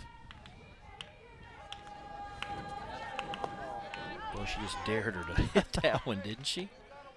Just looped it in there. A little loopy.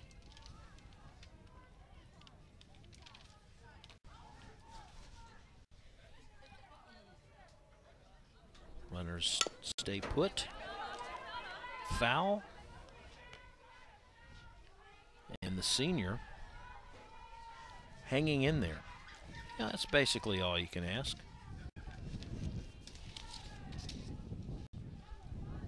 Try to keep it alive, the 1-2. Slap past third. Lindsay. The toss gets past the first baseman. That should score a run, and it will. Daisy Gomez comes around to score. It is now 11-9. Well, it's like we said, just bat on ball and see what happens. Put it in play, she did, in what should have been the third out. So we got runners at second and third. Watch, it gets past the third, and then Lindsay puts a lot on it. Second baseman covering. Gonzalez couldn't make the play. Another slap missed as we go to the top of the order. And Jocelyn Garcia, the pinch hitter. The thing about this game, John, especially tonight, I mean, you get them the hard way, you get them the easy way, you manufacture some runs. And then you look up after 2 outs, Yeah. 1 inning, you score 7. Yeah. Next time you score 5.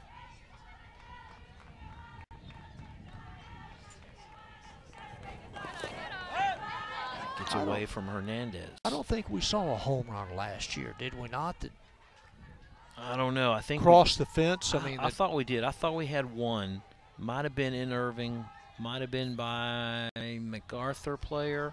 I know we had a couple of inside the park home runs. I think we had one over. The third, Miles. The toss, and the inning is complete. But not until the Lady Tigers plate 3. And they now have a 11-9 lead as we head to the bottom of the 6th. Yeah, I think you were disappointed that I got the home run call last year. You're like, I didn't get a home run call. And now this year you may be the only one with the home run call. An unexpected 2-out solo home run. Yeah. And it opened up the floodgates. So opening week games, she had the Lady Vikings defeating the Lady Gophers. Irving shut out by Duncanville, a really good Duncanville team this year. South Grand Prairie with the win with their new head coach, 12-3 over Mac, and Cedar Hill just having an easy time with the Lady Eagles, 16-1. They have yet to name a new football coach at DeSoto. You were talking about the coaching changes and the movement, but still sans coach for the Eagles. I'm still trying to figure that one out. Win a state championship. Hey, have they named a head coach at South Lake Carroll yet? Hal Wassam gone after a little controversy in South Lake. A lot of behind the scenes, both in DeSoto and South Lake. I think that, it's just not a cut and dry issue. Not with one high school in town. Yeah. No. In both cases. I mean, if in the case of South Lake, maybe there were some infractions. They were so minor it wouldn't call for a job. Maybe some parents thinking he should go to state more often. I don't know, but if it works out where you have to play Allen every year in postseason, you're going to lose that battle. And the athletic director knows that. Yeah, you would think.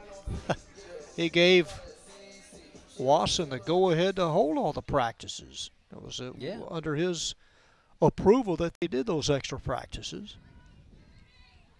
All right, bottom of the 6th, Marissa Spence reached on a fielder's choice, singled in the 3rd, walked in the 4th. And now the Lady Vikings will do their best to answer the bell, which they've done tonight. Yeah, they have. After going scoreless the first 2 innings, they've scored at least 1 in 3 consecutive innings. So it wouldn't surprise me to see them make some noise as well. Here in the 6th, got the meat of the order. But what I've really enjoyed tonight is that, the positions that usually don't contribute have tonight, and that's been kind of fun to watch.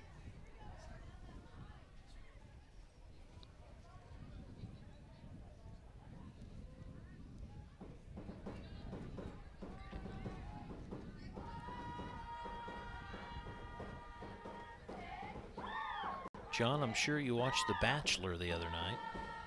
What time was that on? Don't play coy with me. Spence reaches as Lopez could not make the play at second base. And just like that, like their counterparts from Irving High, Nimitz gets the leadoff runner on. Yeah, three of the last 4 innings, our leadoff batter has been able to reach first. In this case, Spence collects her second hit of the night. That just seemed to go through the wicket there of Lopez at second. And Franco will try to get her first base hit of the evening. Acts like she's going to bunt, squares around. Ricky Rivers do that every now and then, wouldn't he? He did a lot. Hey, you ready? Able to make him flinch and put the ball in play.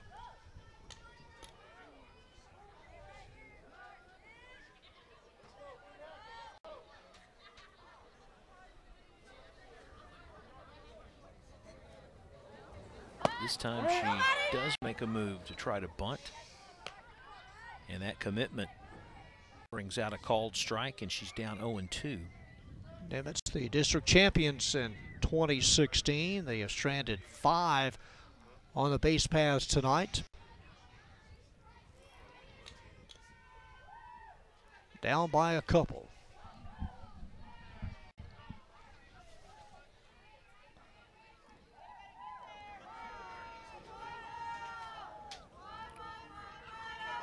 Time Franco swings away, and she's going to get a base hit.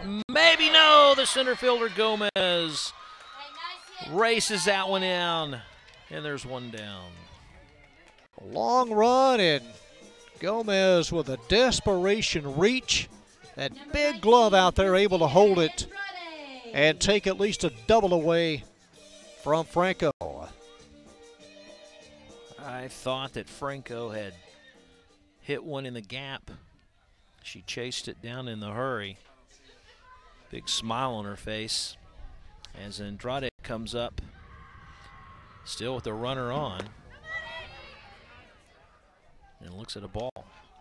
Andrade has flied out, been hit by a pitch, and grounded out to second in a sacrifice RBI move in the 4th.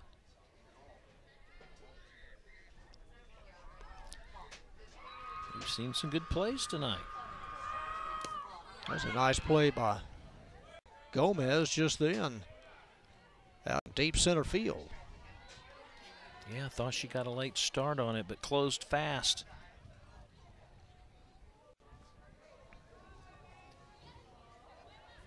Spence at first, got a base hit. Andrade fouls that one back. And it's 2 balls and a strike with 1 out here in the bottom of the 6th. In district play, second game of the district season. Nimitz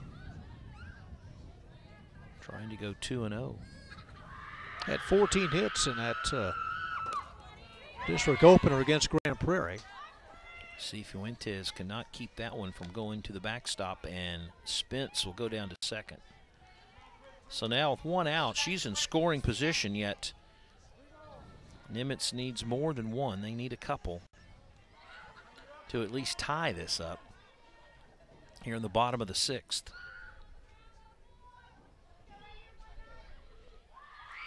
Infield straight away on the 3-1 offering, and that hits the batter, which if it's going to be ball 4, pretty much works in their favor because it's a dead ball play. If it had been ball 4 and not hit her and got past the catcher, then the runner at second could have taken off.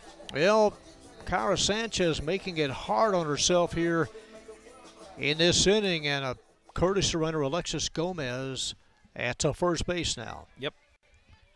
Came in the 3rd. I really thought that was a good rule the UIL passed years ago, where you could freely substitute players, bring them in more than once.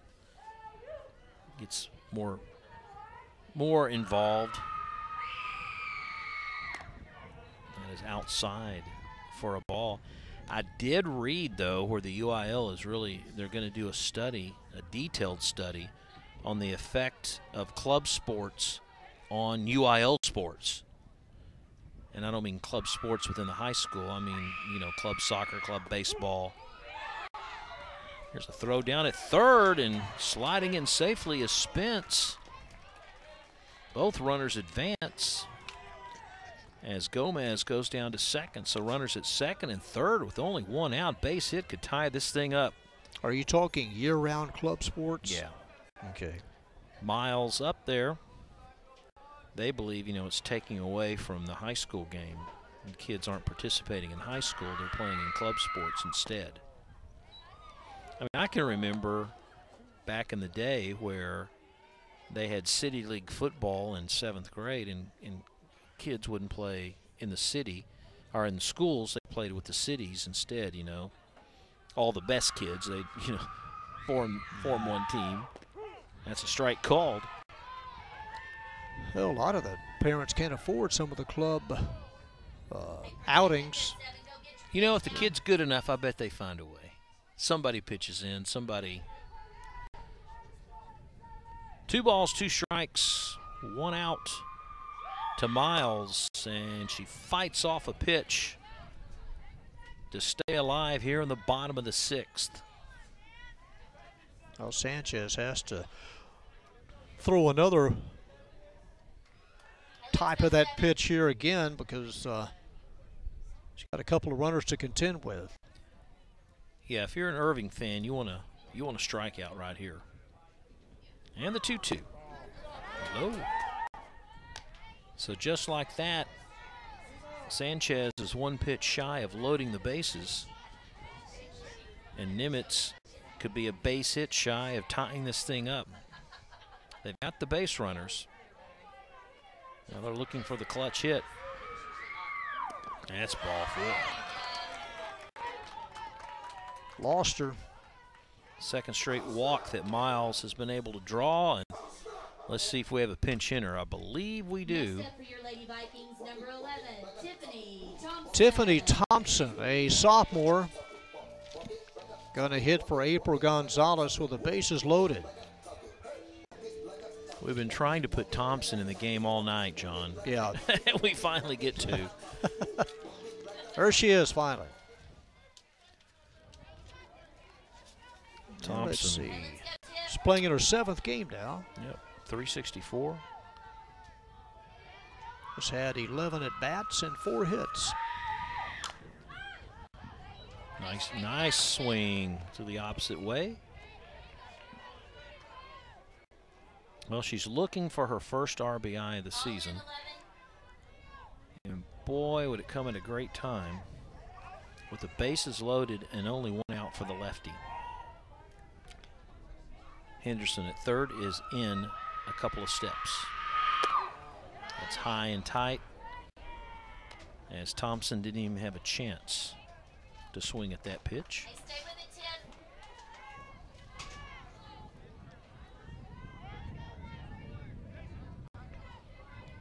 Lady Tigers looking in the bench to see what their coach calls defensively.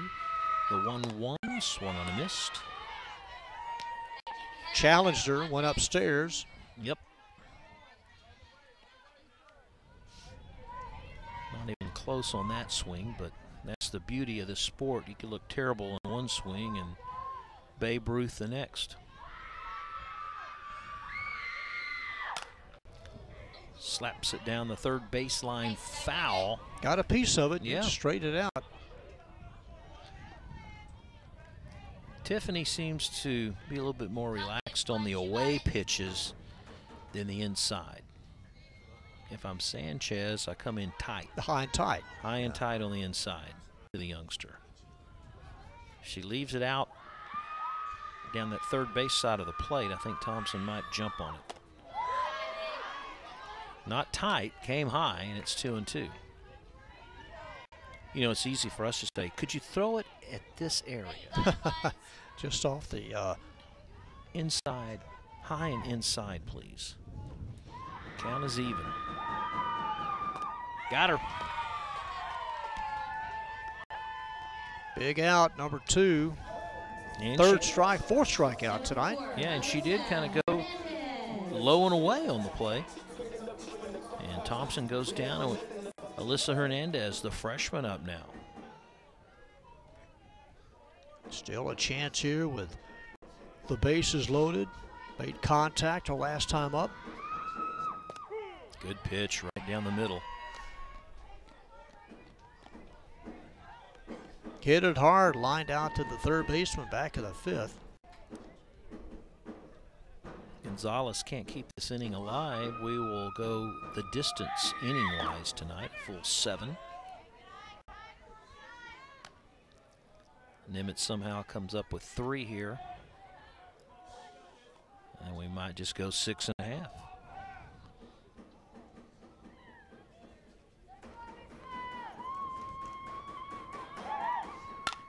Right to second. Lopez, inning over. So they threaten, but that's all they can do. And we have gone through 6. We've got maybe 1 to go. 11-9 Tigers. Back in a moment.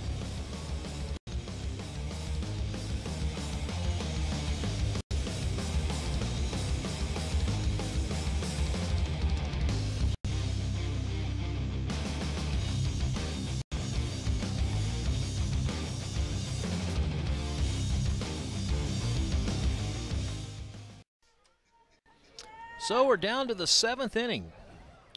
Lady Tigers holding on to a 2-run lead.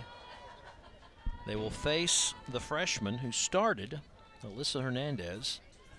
She was replaced by Lindsay about halfway through, and then they brought her back when things got tough in the 6th. And we have the number 2 hitter, Schwartz, Henderson, and Rodriguez. Mina Schwartz walked a couple of times, flew out, and grounded out. Yeah, first time she's led off tonight.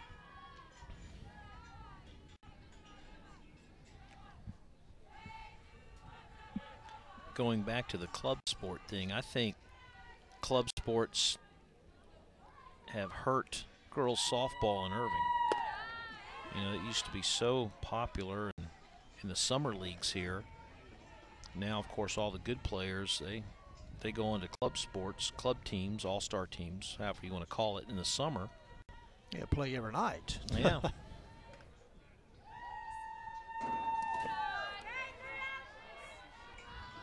Now, I guess in theory, if you don't do it during the school year, it should make for a better player once they come back to high school because they're playing with better competition. I think the club sports have hurt just the local leagues for sure. You know, Little League Baseball, little girls softball, not quite the same on the local level as it was when you and I were kids. But you're right. Well, leadoff walk here. So Schwartz goes down to first. Really important for the freshman, Alyssa, right there to get some outs and keep Irving off the scoreboard to put them within striking distance in the bottom of the inning. And now you have to face Henderson, who... All right, now we're going to have Spence pitch.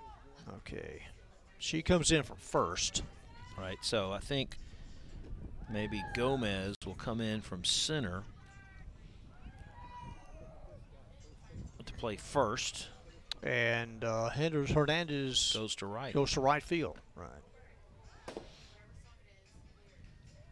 And Spence gets off to a roaring start on that warm-up. Man, it just got away from her. So we know for sure that Henderson is in right. Our third pitcher tonight for Nimitz.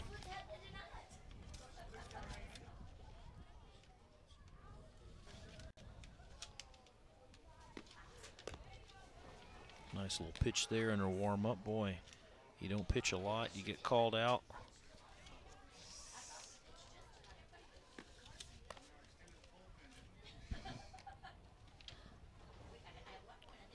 So Gomez stays in center. We'll have to see who goes to first. Lindsay at short, Miles at third. Gonzalez at second. And that could mean April Gonzalez goes to first base. Well, Marissa Spence has seen some action this year. 2/3 of an inning, appearing in her second game. Has given up 2 hits and 3 runs. And 1 walk. No, we got Hernandez back at second.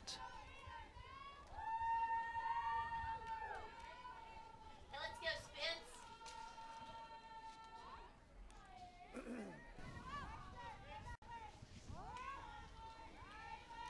So with the runner on, Melanie Henderson, the sophomore, the third baseman. Henderson's had a great game. Hits a looper to left. Rodriguez is there, and there is 1 out. That one stayed in the yard. And a big out for Marissa Spence. Yes. So, yes, the right fielder, April Gonzalez, is now at first.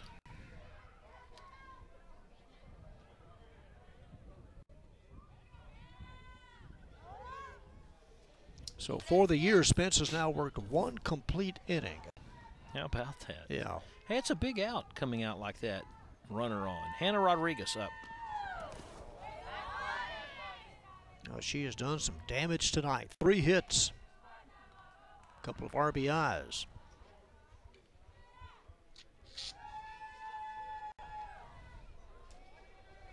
Yeah, she's had a great night. Real productive for the number 4 hitter, and that's what you would expect out of somebody in that position. Called strike. Spence let off a little bit there. Throw strikes. That's all you can ask for. Around the plate and see what happens. Daisy Gomez on deck, the 1-1 offering. Bounces in.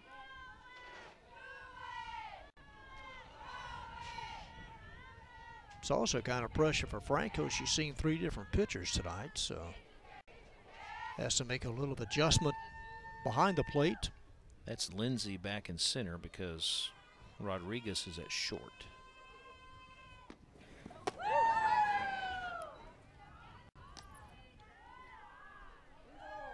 Yep, one of the toughest things I think is just to be at this level is to be a consistent strike throwing pitcher. You know, one pitch you look so good, the next right field and caught. Throw back, try to double up Schwartz, can't do it. Yeah, you're right. I mean, you're worth your weight in gold with a pitcher that consistently throws strikes or around the plate. Don't want to extend the inning, make it longer than possible. All right, so Gomez up with 2 down and a runner at first. And you know, Irving's not supposed to score this inning because it's an odd number inning. That's in the books. They only score when it's an even. 2nd, 4th, 6th. They've done it tonight.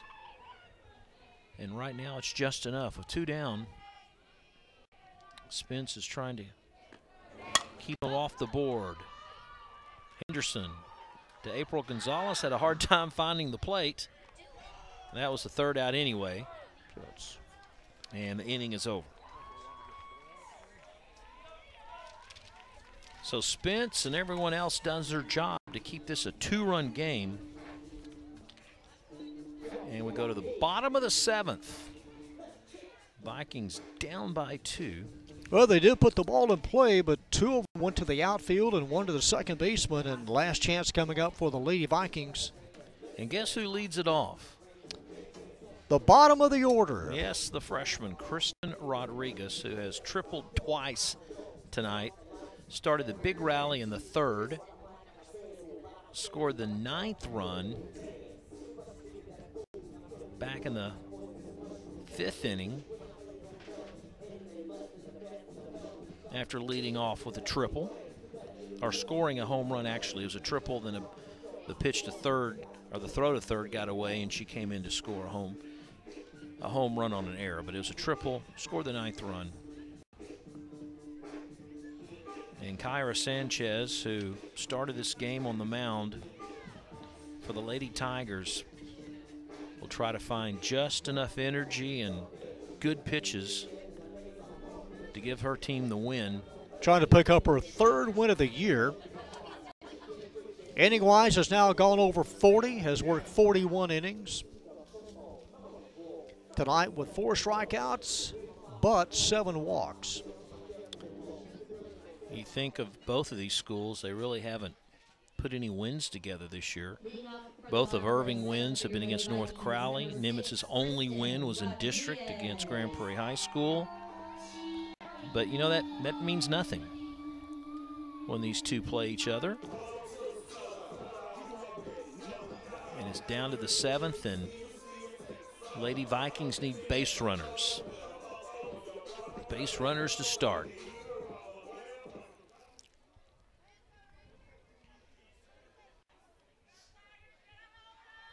You know, back in the 6th, they had the bases loaded and couldn't do anything with it. Most of the time in the 1st that happened to them, they didn't load them, but they had a couple on. So here we go, first pitch. A lot of juice on that one by Sanchez, but not even close to the plate. And it's a ball. 2 triples, a walk, and an RBI tonight for the left fielder.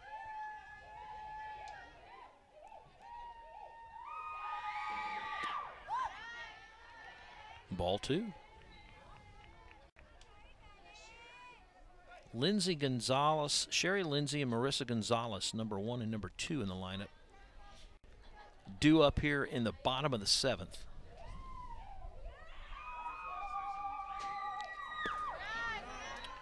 That goes through the glove of the catcher, Fuentes. Wasn't even close to the plate. And Sanchez is trying to get the groove back. Looked over at her coach. What's the call? And you know Rodriguez won't swing at this one. And that's ball 4. They've got a base runner. Leadoff walk, as Sanchez, not a good start here in the bottom of the 7th. Yeah, the way this game has been played tonight, just because you have a 2-run lead means nothing. I mean, Irving had a 5-run lead at one time. And Nimitz scored 7 in the 3rd to take the lead, only to give it up in the very next inning. So top of the order, Sherry Lindsay. That's a strike call. The throw down to 2nd, not in time. And the runner's going to keep going. Now she could get caught in a run down, but luckily no one was covering for Irving.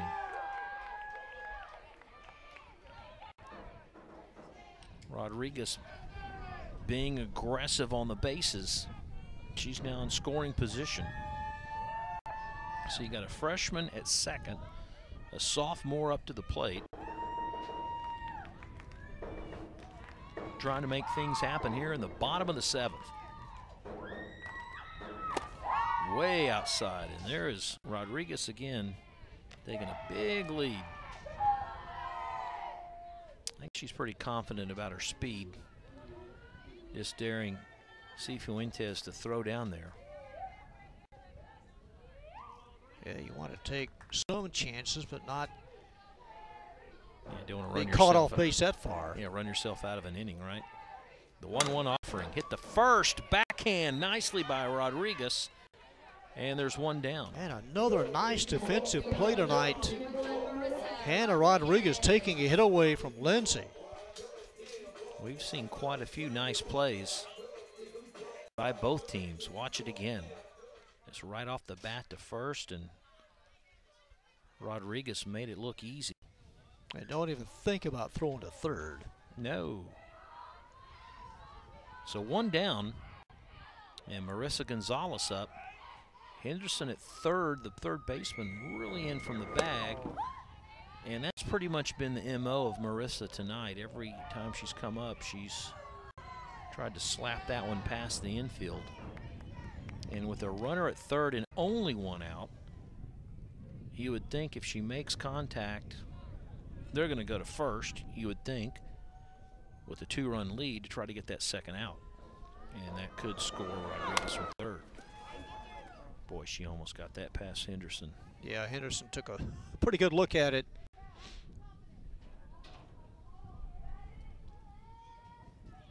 County's even at 1.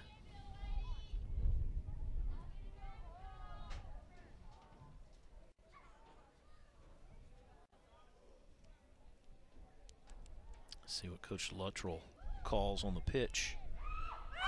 Right at her, and she fouls it back. Well, she can't foul a bunt. No, he's taking that off here this next pitch. That's got to be out of the equation now with a count of 1-2.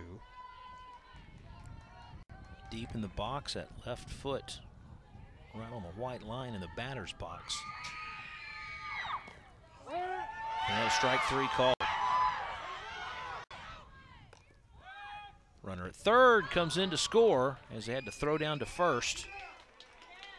Well, and it pretty much works. It's like a sacrifice. You just hold it. I mean, that's a second out. Right.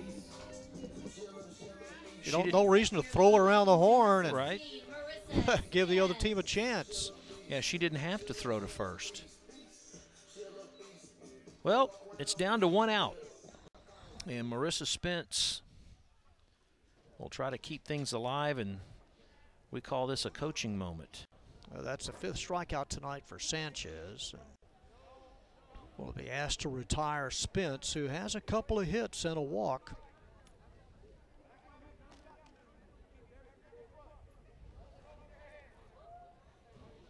This is just a one-on-one conversation. Schwartz and Henderson have their own conversation, and Lopez and Rodriguez at second and first, they have their own conversation. What about us? We've had a conversation for the last 2.5 hours.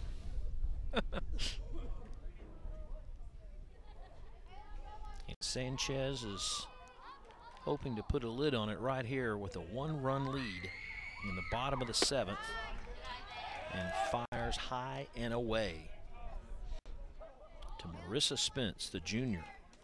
Started out at first base, played at first, and they pulled her in the top of the 7th, and she did her job as a relief pitcher. And now they're hoping she can keep the inning alive with her 3rd hit of the ball game. 9 runs on 7 hits tonight.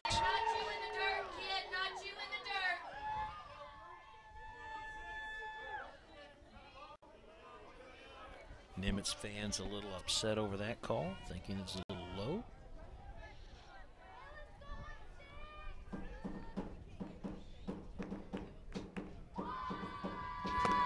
Swung and a miss, strike 2.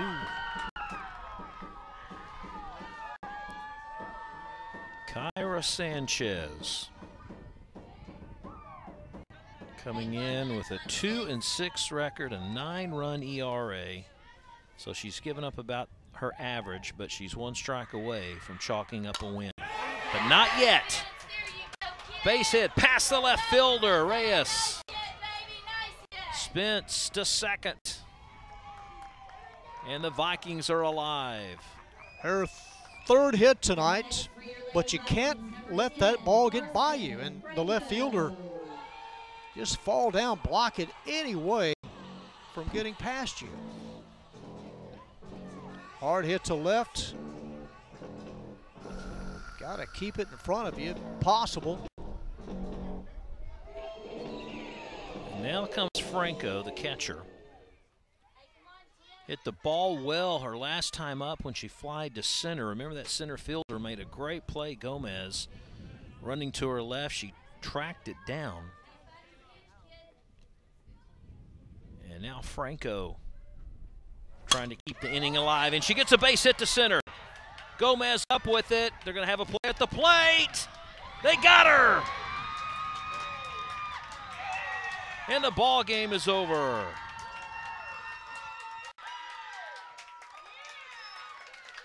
Spence rounded 3rd, thought she could come in with the tying run.